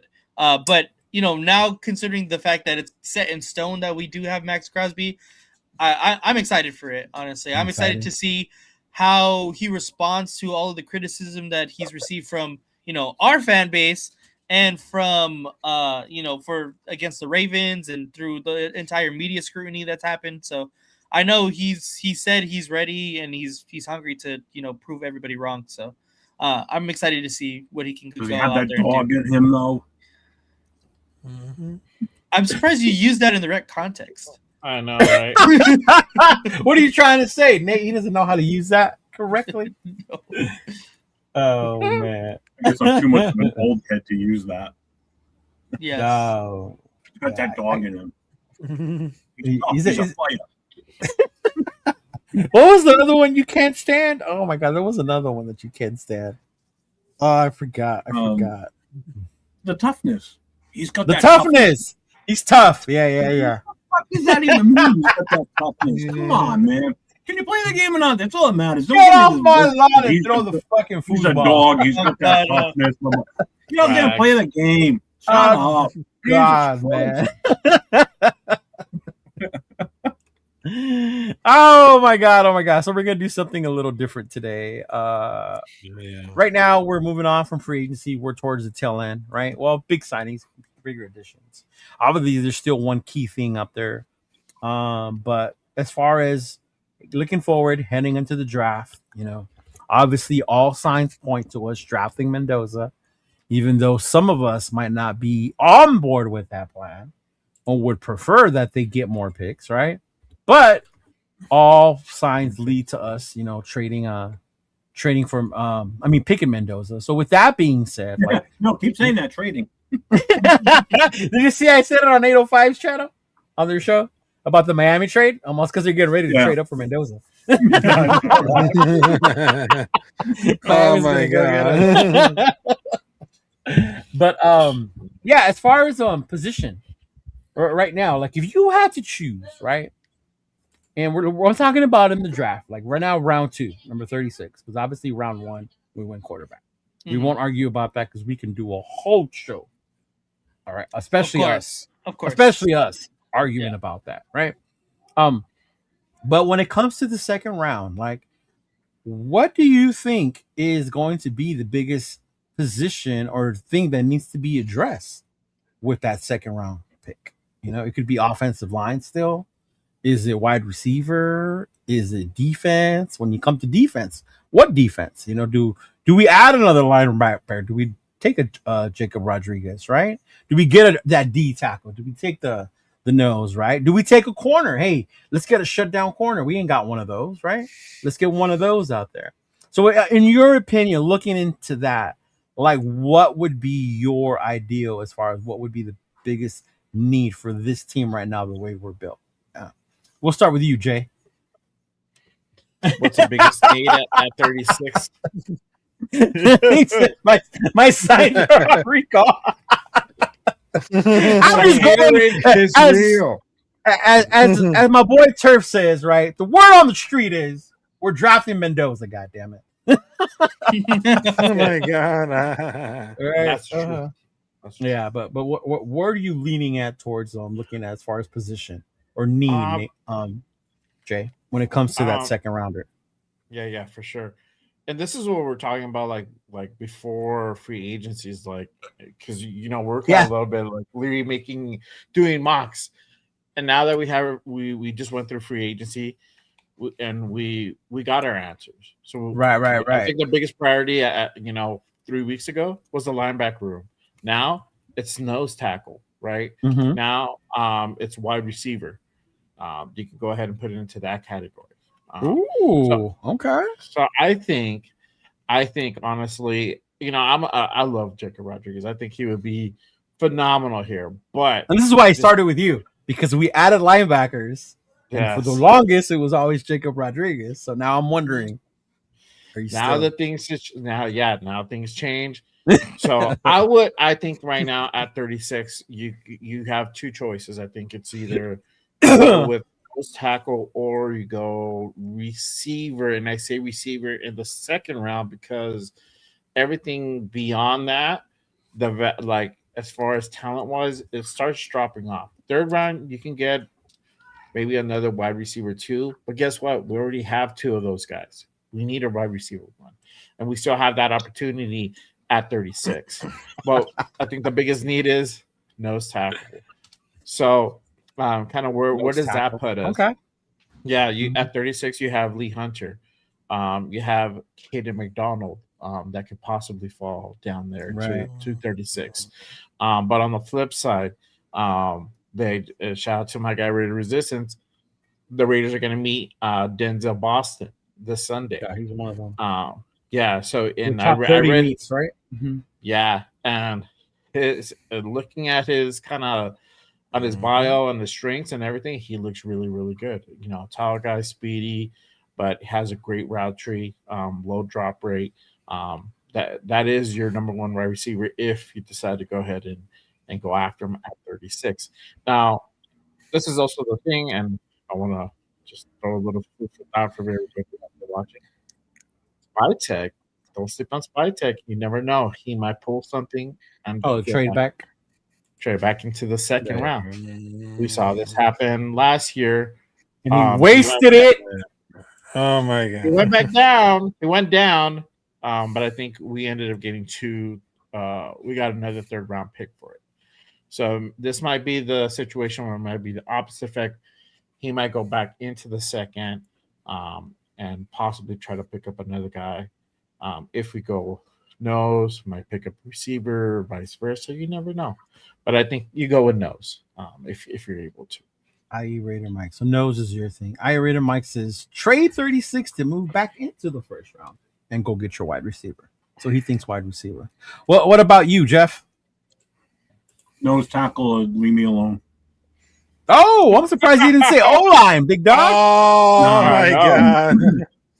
Nope, nose tackle. I want that defense solid. Okay, all right. So you want that nose? Offense will come together on its own. Kubiak's going to handle that offense.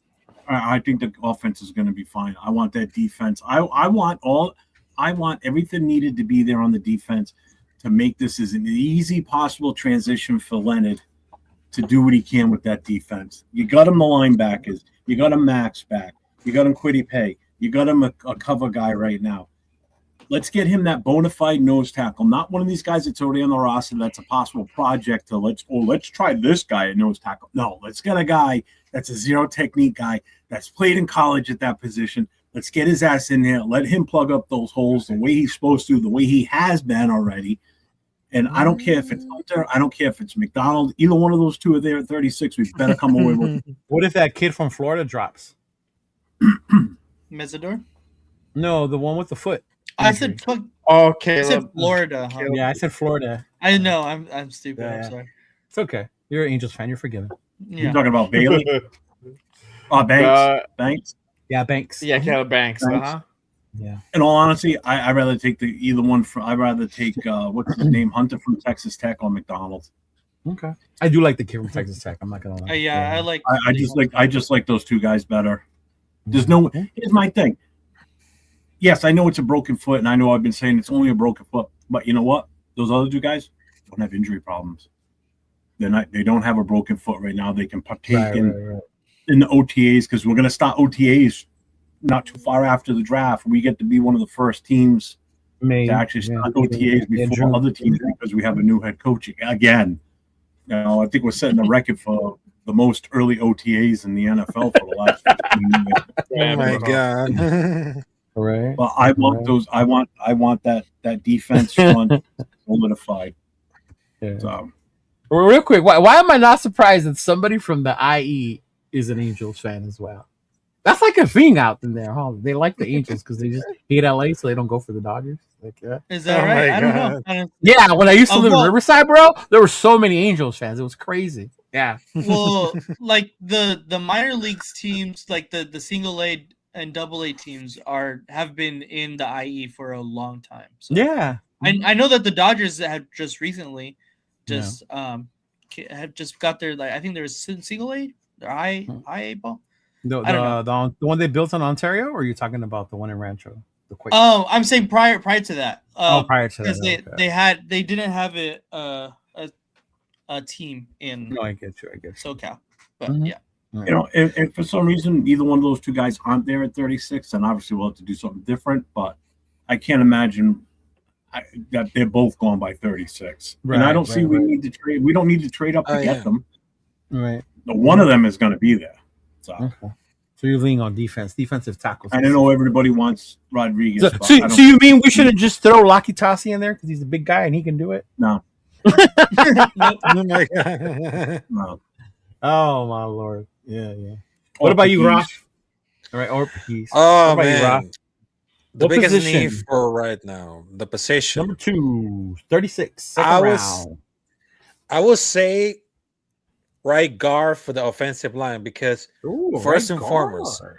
right guard because I understand they brought Jordan DeMeritte because I don't think it's gonna be like a stopgap, but they need a powerful, consistent interior blocker because I know that some of the presidents say, "Can you fix it about for the right guard?" That I was like, no, because I know that it had the center, which is Tinted Letton Ball, left tackle Conto Miller, left guard, which is Jackson Powers Johnson, but why is very critical for the rebuild because you cannot throw a rookie into offensive line. Even Jones Patek is like not a fan of starting a young quarterback behind a weak line, but the Definitely. offense defends of the movement between athletic linemen, cohesion, strain interior communication. I mean, the run game needs better blocking, and I think there's like 2 players that I just look into the like. Well, for the film study coming up there's one from Miami, which is Francis Mayoga, because why he fits it all, because he's a dominant run blocker. He's perfect for Clint Kobe at White Sung Shin, which is very interesting to watch. And also he can play right tackle or guard because he was giving flexibility depending on GJ Glass development. And he's considered like one of the top prospect in the entire draft. He has massive power, a late yanger, on center, and he could be like at a top 10 pick, and that will be used to use the pick number 36 if they want to try to want him. And the second option, there's one for Utah, which is Spencer Fano, offensive tackle. And I know he's the biggest athlete, You're all great about pass the O-line, protection, line feet, excellent mirror ability, but they need to trade for like 36 to secure him. But he's very versatile, but he thrives in some conception. So my biggest thing, and I just wanted to tell you, because we need to get an upgrade for offensive line, because we need to fall on pass protection coming up there to get in the right direction, but they need to must upgrade because they need right tackle, right guard, damn it, a both tackle interior, because the left side and center are very strong. But the right side could be a liability, and that's very dangerous for a rookie quarterback. Definitely. Yeah. The only problem, Raph, the names you have given, by 36, they'll be gone. Yeah, they won't be there at 36. That's the downside. Yeah. Those guys are projected in the top 15. Yeah, they're projected top. But I like what you're thinking, though, offensive line, because it makes sense. No, I mean, I definitely get what he's getting at. I mean, who knows? I mean, what could fall that far? You never know. Yeah. But I highly doubt it. I highly likely Fano might fall. Fano? He might be the the most likely. He'd be the most likely one? Yeah. Yeah. Yeah, because I asked that because I was looking through each position, right? And yeah, when I look at the O lineman, that right side does not look strong. No. Yeah. And then I was watching the War Room, that kid we signed, based on what they were saying on that kid and the research they did on him. Justice, yeah, he's not very well either. So yeah, from the bitch. Yeah. Yeah. What about let's see. Hey, BK, I was gonna say before you talk about Jordan Meredith, I just want you to know 805 is in the chat, so be careful. Okay. Oh man, that's his dude, bro. He does not like Meredith. He can't stand Meredith. Did I hear trade back and get Mwaga? Probably selective hearing. Yeah, we know. Who we got left? You, Nate? We got you left? Yep. No, what about you, big dog? I think the two positions that have been the most neglected so far in this free agency has been the offense. I'm sorry, the nose tackle, which I know a lot of people said in the wide receiver spot. Obviously, besides Jalen Naylor, he's not going to be your number one wide receiver, though. I think those two positions definitely need to be addressed. And I mean, I've been saying the person I want at wide receiver, and that's Jacoby Lane. I think he's the most polished second round graded wide receiver in the draft. So I don't see why not we don't go get him. But I would love Lee Hunter as well. I think he's plays a really good defensive tackle. And if you watch Texas Tech, he was right there manning it. One of the best defenses in the country last season. So Right. I would preferably go after one of those two guys. Obviously, the draft never really falls in our kind of order anyway we want it to go. Well, it did So the year it's we gonna got be- Brock though, so it could happen because we That got year, lucky. yes. Yeah, That year, we got yes. lucky. Fell that far. But I know Yeah. a lot of people that year still wanted to get like Michael Penix. They were expecting Michael Penix. And bro, to and be did there. Atlanta save our ass? I think Atlanta saved her ass, and I'm so thankful they did. like So did thankful Atlanta save our ass by taking Penix before we got the chance to? And Yes. like, wow, I think so. 1,000%. Yeah. that's crazy, Because huh? even I was like, oh, I think we're gonna pick Michael Penix. I think we're gonna get Michael Penix, and Yeah. then he got picked so fucking early. I was like, all right, I have no clue what's going on now. And then Mhm. Brock Bowers fell to us, and I was like ecstatic because I knew exactly what Brock Bowers was. Yeah. But to go back to this draft, I would be happy with addressing either of those spots. Obviously, my two preferable players would be Lane and Hunter, but I'm not against any of the other prospects that are graded as high as those guys at that spot. Right. If Fano drops to the low mid-20s, then do you try to trade back up? See, I think if Lemon drops that far, I'm giving fucking everything done. Yeah. yeah. I'm surprised no one says wide receiver. Maybe I'm just the only one who's like, go get a wide receiver at 36. Yeah. Yeah, between for like the wide receiver, I don't think it's gonna be so much interesting. But I think if they need like a wide receiver, We do need one. There's no think. yeah, We need a wide receiver. we need one. Yeah. I mean, and we Yeah. need to think about like the deep breath, and of course, I mean, this could be happening at all. But some people that say we need to get improved with a lot of the defense coming out there. But the reason about like the wide receiver, I mean, there are players who are gonna win for the separation, timing, exactly what Clint Kubiak, Shannon, the style offense they need, because if they want to draft Fernando Mendoza, they wanted to drive anticipation, accuracy, rhythm throws. I mean, I know that could happen, so they need like to get open early and create after the catch. So they need like a specific prospects who wants to complete like a skill set. But I think it's gonna be like terrific to see like a wide receiver coming up there, and they just wanted to see like timing, anticipation, the light, and the You idea. mean it's not just about height and speed, Rafa? Because a lot of people think, oh, It's all about highest speed, but if they need like, but I think they need like road running, also early separation during the late game.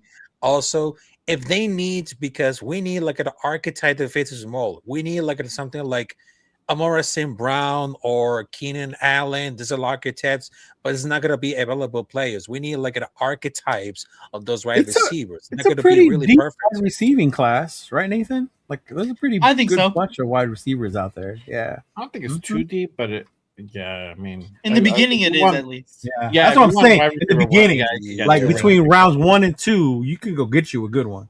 Yeah, exactly. Mhm. El Capitan always blessing us with his knowledge. Shout out to Rose Town. What's going on, brother? Thank you. Mm-hmm. Yeah. See, and I heard this part too. One, I'm glad you brought it up. I think early wide receivers are a luxury. Are they a luxury though? Because when you think about it, they get paid a lot.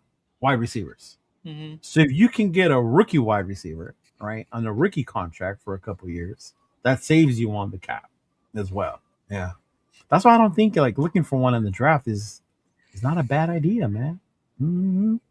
I mean, it's not a bad idea, because if we needed to get involved, I mean, there's like wide receivers coming out for the draft, which is from college football.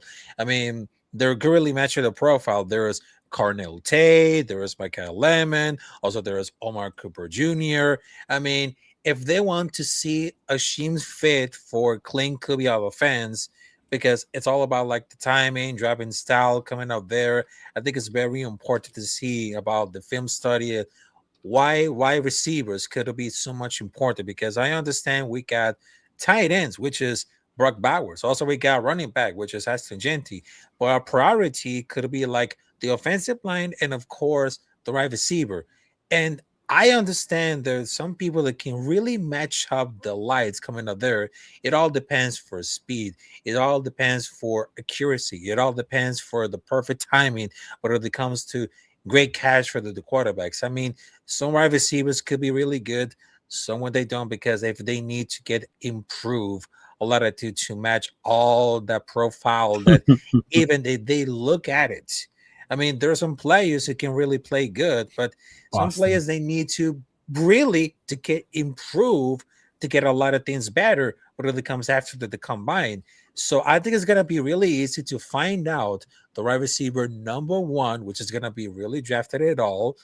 But I think it's gonna be looking for like the archetype, like just told between for like Carnell Keenan Tate. Allen style, Amon Sam Brown. I mean, not many wide receivers had a very magical when it comes to speed and timing. Yeah, there's some really good wide receivers, man. Yeah, Mhm. it'd be nice to have one, but I don't know. Maybe that's just my hatred towards Nathan's favorite Oh, player yeah. on our team. I'm getting his jersey. I'm sure you are. Maybe not a real one, not a real I one am like from sure the you Raiders are. store, but Right. You eventually. want me to order one for you, dog? I got you. Oh my god. Oh my god. So before we head out, one last thing I wanted to share with you guys. The commitment to excellence. Is it back? Is it coming back? Ever since the trades, the free agency, the new thing came out from Vegas about our over under. Right? Our over under now is at what I believe 5.5 wins. 5.5 wins. And I was trying to find the tweet, but I must have deleted it because I was cleaning out my phone the other day. I couldn't sleep, so I just started deleting shit. But our voice of the Raider Nation, JT the Brick, right? Saw how what our over under was. And he said he's not a gambling man. He's not a gambling man. But if he was, he would bet the house on the Raiders and the over 5.5 wins, which sounded pretty confident. And there are a lot of people in the tweet. I don't know if he removed it. That's why I didn't find it. But there are a lot of people in there like, well, would you bet your house on this? Oh, I'm not a betting man. I own a house. Like all kinds of shit happened. In that chat, I was just like, oh, I started eating popcorn reading the comments on that shit. But anyway, I wanted to bring it up here to you guys. Was the over under the 5.5? Where are your feelings as far as where we're at? Do you see us right now where we're at being over that or under? And we'll start with you, Jay. How much over? Doesn't matter. You just got to go over 5.5. Like if you were to bet, if we win 6 games, you win. Yeah. If we win 5, you lose. Yeah. Yeah, I mean, I think over. Over. When I say over, I'm not talking about like a whole lot over. I think that's 6. Okay. 6, you would 7, say over the like 5.5. tops. Okay. Yeah. Okay. All right. We're in a better shape than we were like 3 weeks ago. Yeah. What about you, Rafa? Over under 5.5 wins. Ooh, between for the commitment to excellence is coming back because I'm gonna tell like very specifically because it's been a lot of years of suffering and everything. But I think between for the commitment to excellence, I think it's gonna be getting back with a lot of purpose, with a lot of discipline coming up there. I think the old school football, it might be get back, but the passion is still intact because I know exactly what type of fans that we needed for because never forget those diehard fans who get in there for the Oakland Raiders back in the last season. Here we go. And of course, the culture is still very intact because we have a lot of fans. But we need to get a lot of teams getting really improved because this is not going to be like a sort of like the same story coming up there because it's not going to happen because those things are really changing it all. If we needed to bring it back, the essence, and of course, bringing it back, all the things that we remember about like capturing the essence and of course the culture, the tradition, I think it's going to be really safe to get it really back because not only we going to take care about like the draft coming out there for the players, it's all about the players and of course the fans which really moved to us because this organization, they need to get improved. And the longer they say committed to excellence, they need to get it come back. But a lot of purpose, a lot of mentality to say, wake up and of course choose violence, of course play football. I mean, that's the motto carried there for every day.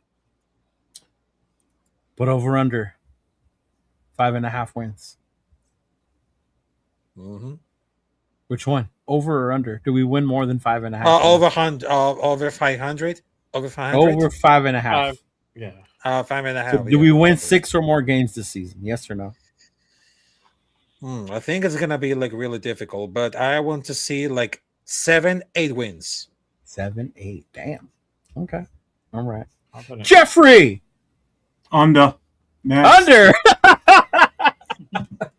Why Under. under? When we go over, I'll be like, oh my god, we went over. I'll be happy. Yeah. You'll be happy. I told you, I'm not putting numbers on wins. So you want to keep your expectations low, so if we do it, you'll be excited. Yeah, man. I think 6 is low. I think 6 is low. I don't think 6. I'm staying Double your wins. way under the 5. So when we do only win 3 games, I'm not going to be upset. JT. Nobody should be upset if we only win 3 games this season. Right. Really should. Yeah. What about you, Nathan?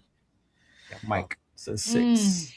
It's hard to say. I want 6, to say 7. I want to say over.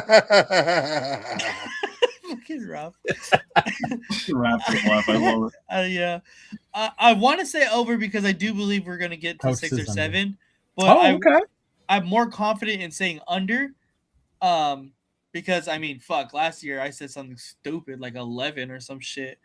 No, like you can't blame yourself for that one. And I'll excuse you because we all get excited when that schedule comes out, and we go off in Raider universe. Right, we win everything, and we sweep the Chiefs, we sweep the Chargers. Yeah, me and Jeff had like 11, 12 wins. I remember one fucking.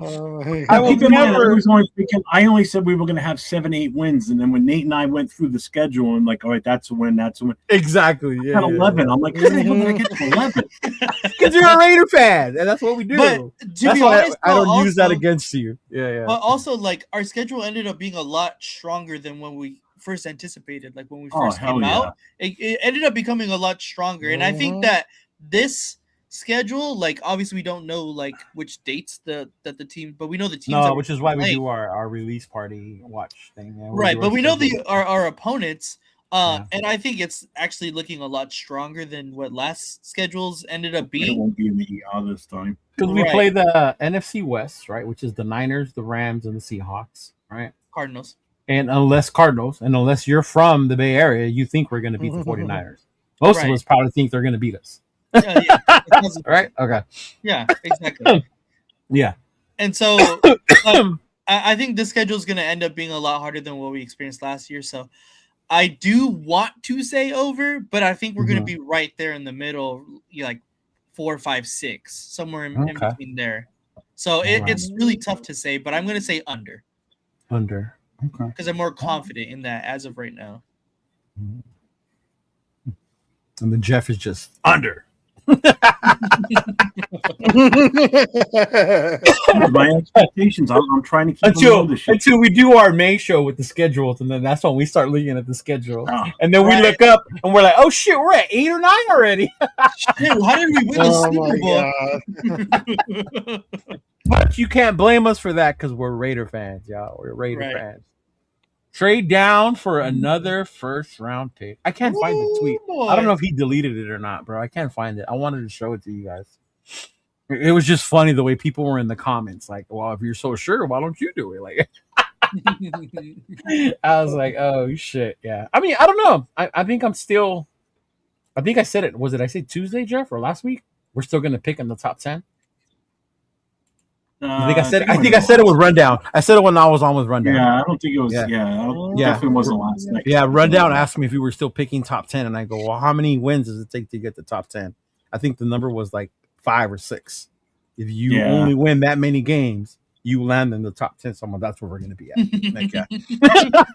think that's where we end. Realistically, I think that's where we end. Yeah, honestly, like 4, 5, 6 is my range right now. Yeah.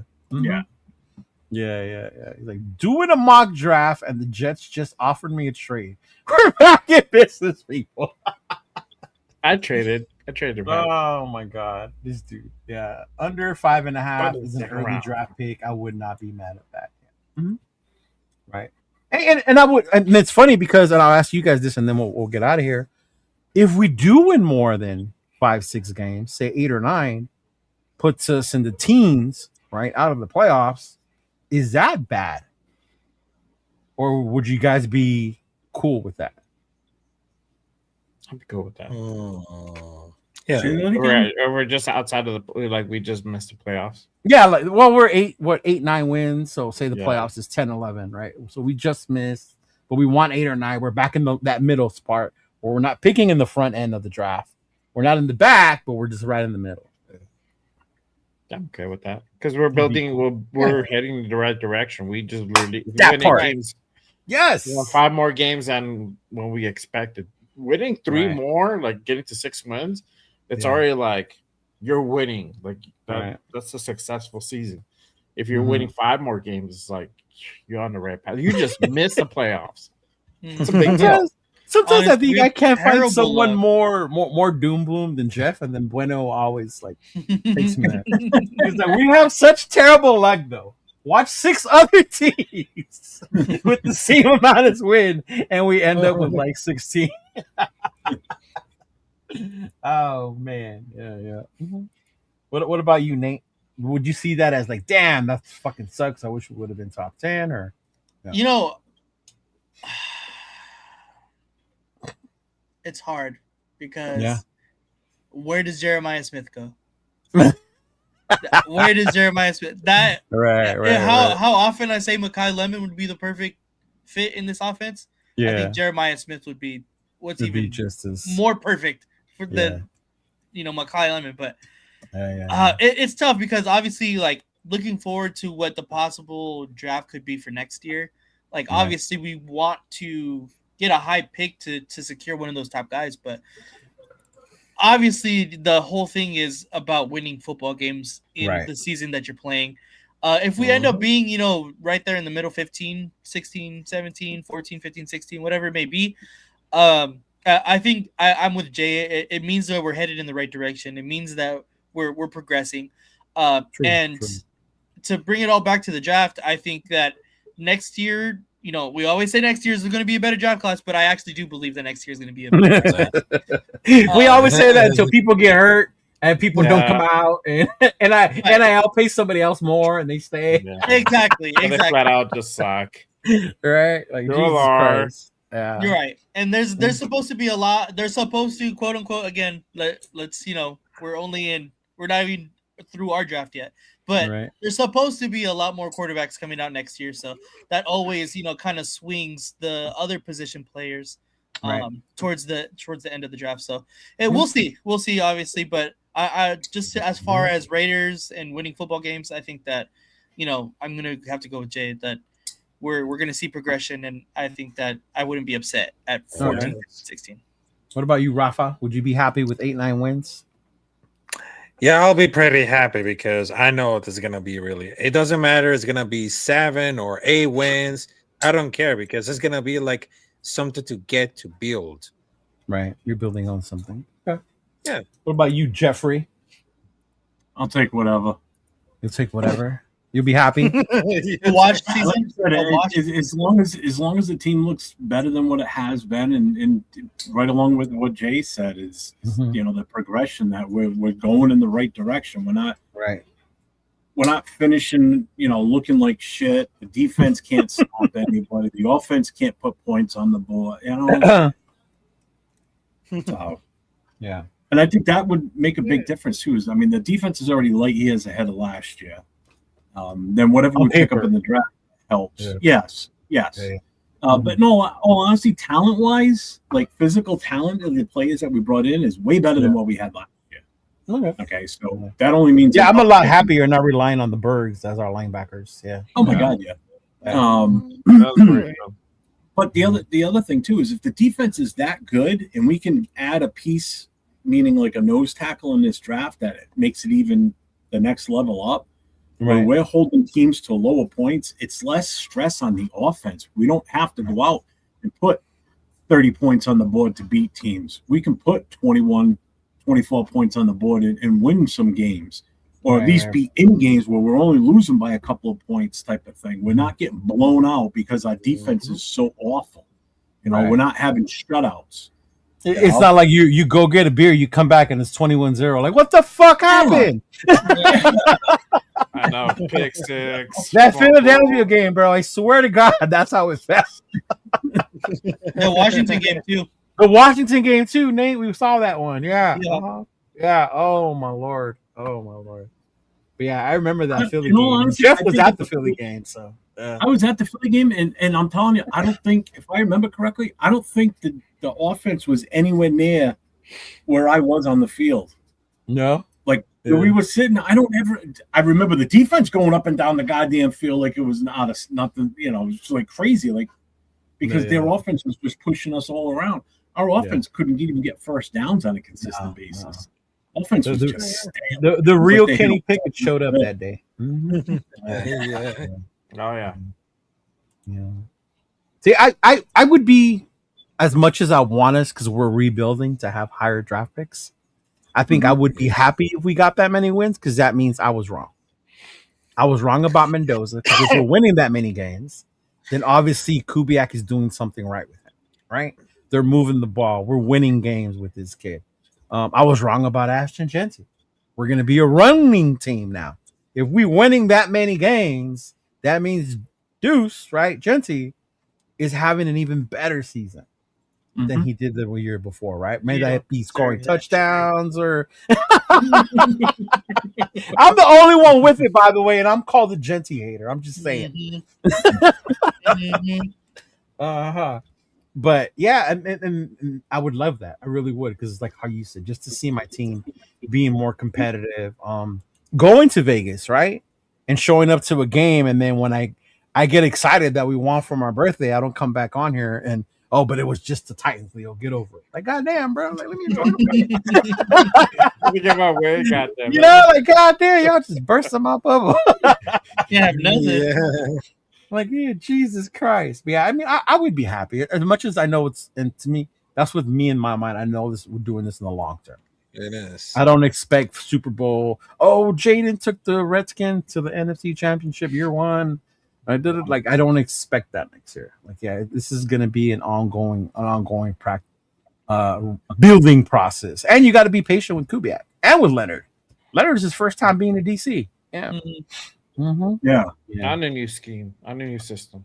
Yeah. And we gave him all kinds of new toys to play with now too. So yeah. Hey, where's the flag that every time he's been to a game, it's been a punt fest. All right. Oh, bro. Noah's first game was that Minnesota game that we lost. What, 3-0? Oh man. Oh, my Oh yeah, That was like Noah's a first game in Las Vegas, bro. that Of poor all kid. games, that was his All first game. games to take a kid to. I Mhm. thought we were Most gonna tie boringest game scoreless, ever. bro, at one point. Oh my God. He's like, we didn't even score, Uncle. We got lucky. Oh man, I remember that. Oh my Lord. Yeah, that kid. That kid's been through it, man. That kid's been through it already in his short little career as a Raider fan. Yeah. But yeah, man, Rafa, appreciate you being here. Let them know what you got going, where they can follow you, what you're doing. All right. So my YouTube channel is at Capitan Rafucho. I provide live streams. I provide my podcast, which is Straight Outta Nation, the Combat Club. Also, you can follow me on Instagram at Capitan Rafucho 93. Also, I got my Twitch, Kick. Well, some of the social media coming off there. I mean, it's been a pleasure to be here with the Raider Connection to talk about the importance about the Raider Nation and the course and breaking news coming out there. So thank you very much. I really appreciated that. Really. Hey, no problem, bro. It was a pleasure Yes, having you here. Good fun having Yes, you it in is. here. Yes, Yeah. it is. What about you, Jay? I don't have anything going on this weekend, but make sure you guys go ahead and pull up on Monday for Raiders Unfiltered. I'll be back at it. Obviously, if anything drops from now till then, I'll be on. So make sure you guys hit that like, hit that subscribe, hit that notification on all this channels, not just on mine. That way you're not left out in the dark. Yeah, don't leave Nathan. What about you guys? You guys doing your, what is it called? Coast to coast? Yes, sir. Coast to coast is happening tomorrow. There's no games going on, so we're good. I was about to say, yeah, You're not playing. Baseball season has yet to start, so we're good. Right. 2 more weeks. Nate, you doing another solo show again soon, or because that was pretty good the other night? I'm planning to do a solo show at least once a month.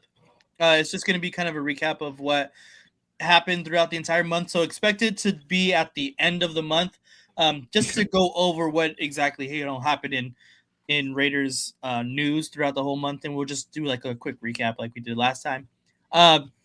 So yeah, towards the end of the month, I'm definitely going to be doing more solo shows. So make sure you're subscribed and have the notifications on for when I do that next. Yeah, Nate and I will be on tomorrow night, 10 o'clock Eastern, 7 o'clock Pacific for Raiders Coast to Coast. And I'll be back on Friday night too with the No Huddle show. So, don't you have an event coming up this weekend you want to? I do actually. This Saturday is our Easter event. It is myself, Chidolinus, with my club, the Black Hole Urban Empire, in collaboration with Raiders Against the World and of course Misfits, Raider Nation. If you are near the city of Fontana, yes, Fontana, we will be having this Saturday, March 21st, from 12 to 5 p.m. The location is Martin Tudor, Harupa Hills Regional Park. We will be having free food for the kids. We will have hot dogs. We will have hamburgers. There will be chips, drinks for them. Adults can have food as well. We're just a small donation, all the money that we're gathering from the food. And then we also have baskets. Each club is making a basket, their own themes that are going to be raffled off. And I can actually show you guys some of the stuff that I'll be adding to our basket. Some of it came in today. But those of you who see a lot of the hats that I wear, they are from the nation. So I have 3 of their shirts that they've donated. You got this one that says the nation. Then of course you got this one right here that our boy Kenneth Walker likes to support. John Madden. And then of course you got his Ashton Genty t-shirt as well. So shout out to him. These came in here today. He also sent me a bunch of hats. Shout out to Pink Kings. He submitted a bunch of pins as well. We got a bunch of stuff from different people. So these baskets are going to be pretty nice.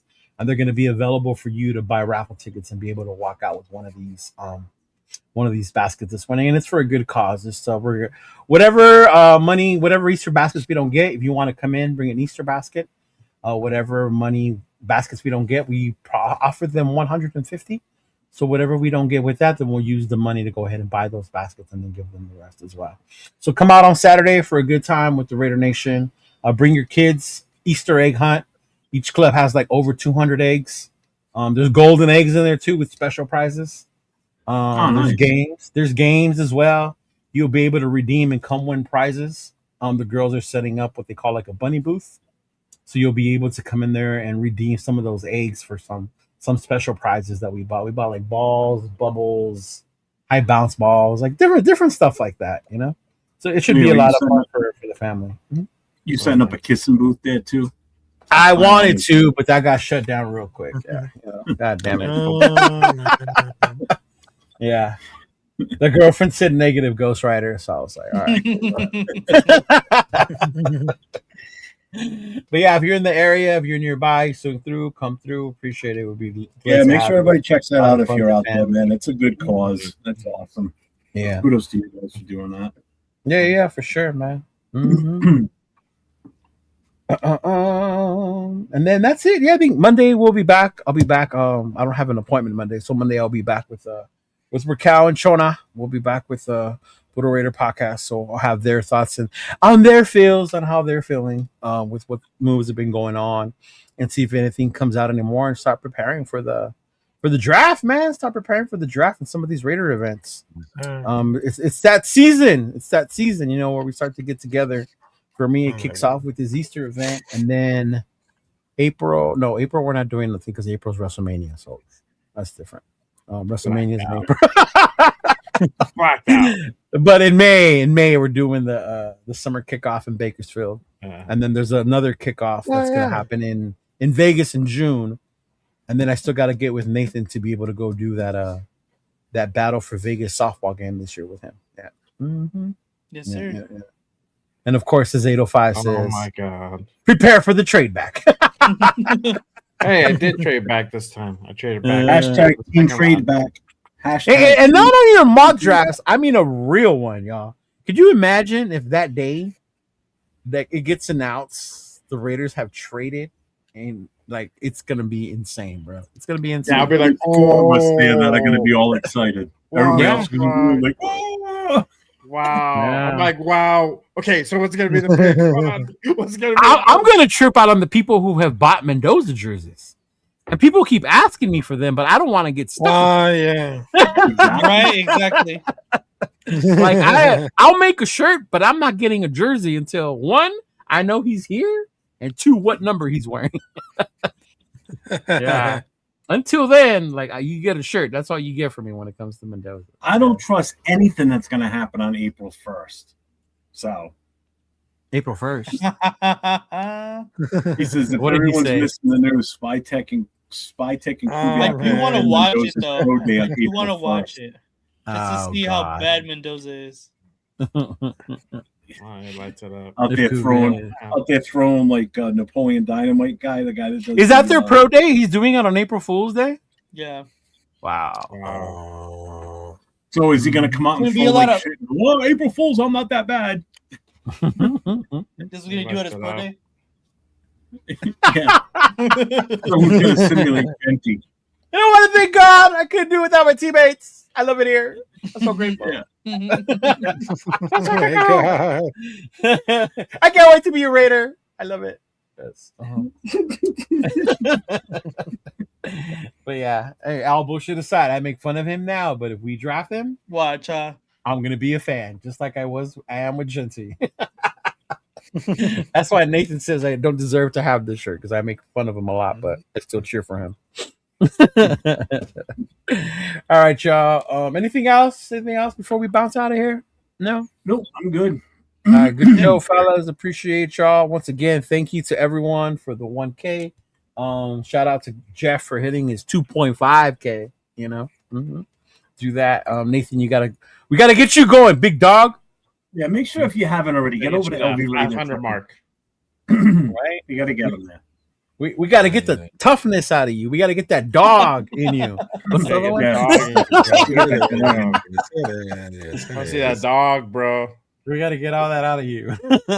Oh, then of course the beach event. I forgot about the beach event, Nathan. Oh, when is that? I totally forgot Bolsa about Chica. that. Yeah, Bolsa Yeah, when is Chica's that? in June. June, I think. June? Yeah. Okay. Yeah, Bolsa Chica's in June. Yeah. There are a lot of shit's gonna be coming up. So anyway, appreciate y'all. Thank you for tuning in. Appreciate y'all. Peace out. Peace. Stay safe. Let's go. Raider Nation. It's time to connect. Leo, Jay, Nate, Jeff, right. Yeah. Silver and black. The crew is in sync. Breaking down the madness before you can blink. Another week, wow, another storyline. But the Raider connection keeps it all in line. From Vegas lights to the East Coast grind. We talk that truth, no filter, no rewind. 4 voices strong, so buckle in tight. It's time to bring the nation to life tonight. This is the Raider Connection Show, where the silver and black stories flow. Leo, J, Nate, and Jeff on go, breaking every play down blow by blow. R-N-4-L, you already know. Welcome to the Raider Connection Show. Leo with the facts, breaking down the scene. Jay brings the fire, keeping takes real mean. Nate on the road with the vibe and the view. And Jeff swings heavy when the nation needs truth. Wins or losses, we show up proud. Raising Raider Nation, loud and loud. Hit that chat, pull up, don't wait. This is family, this is connection, this is fate. Silver shields up, the energy grows. Four voices united everywhere that it goes. Every first down, every heartbreak hit. Raider Nation stay locked, we don't quit. This is the Raider Connection Show, where the silver and black stories flow. Kaleo, J, Nate, and Jeff on go, breaking every play down blow by blow. R and 4L, that's how we roll.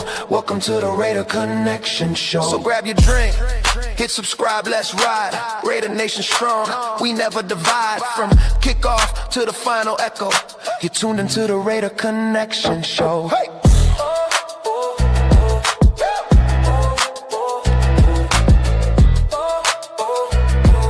You're tuned into the Raider Connection Show.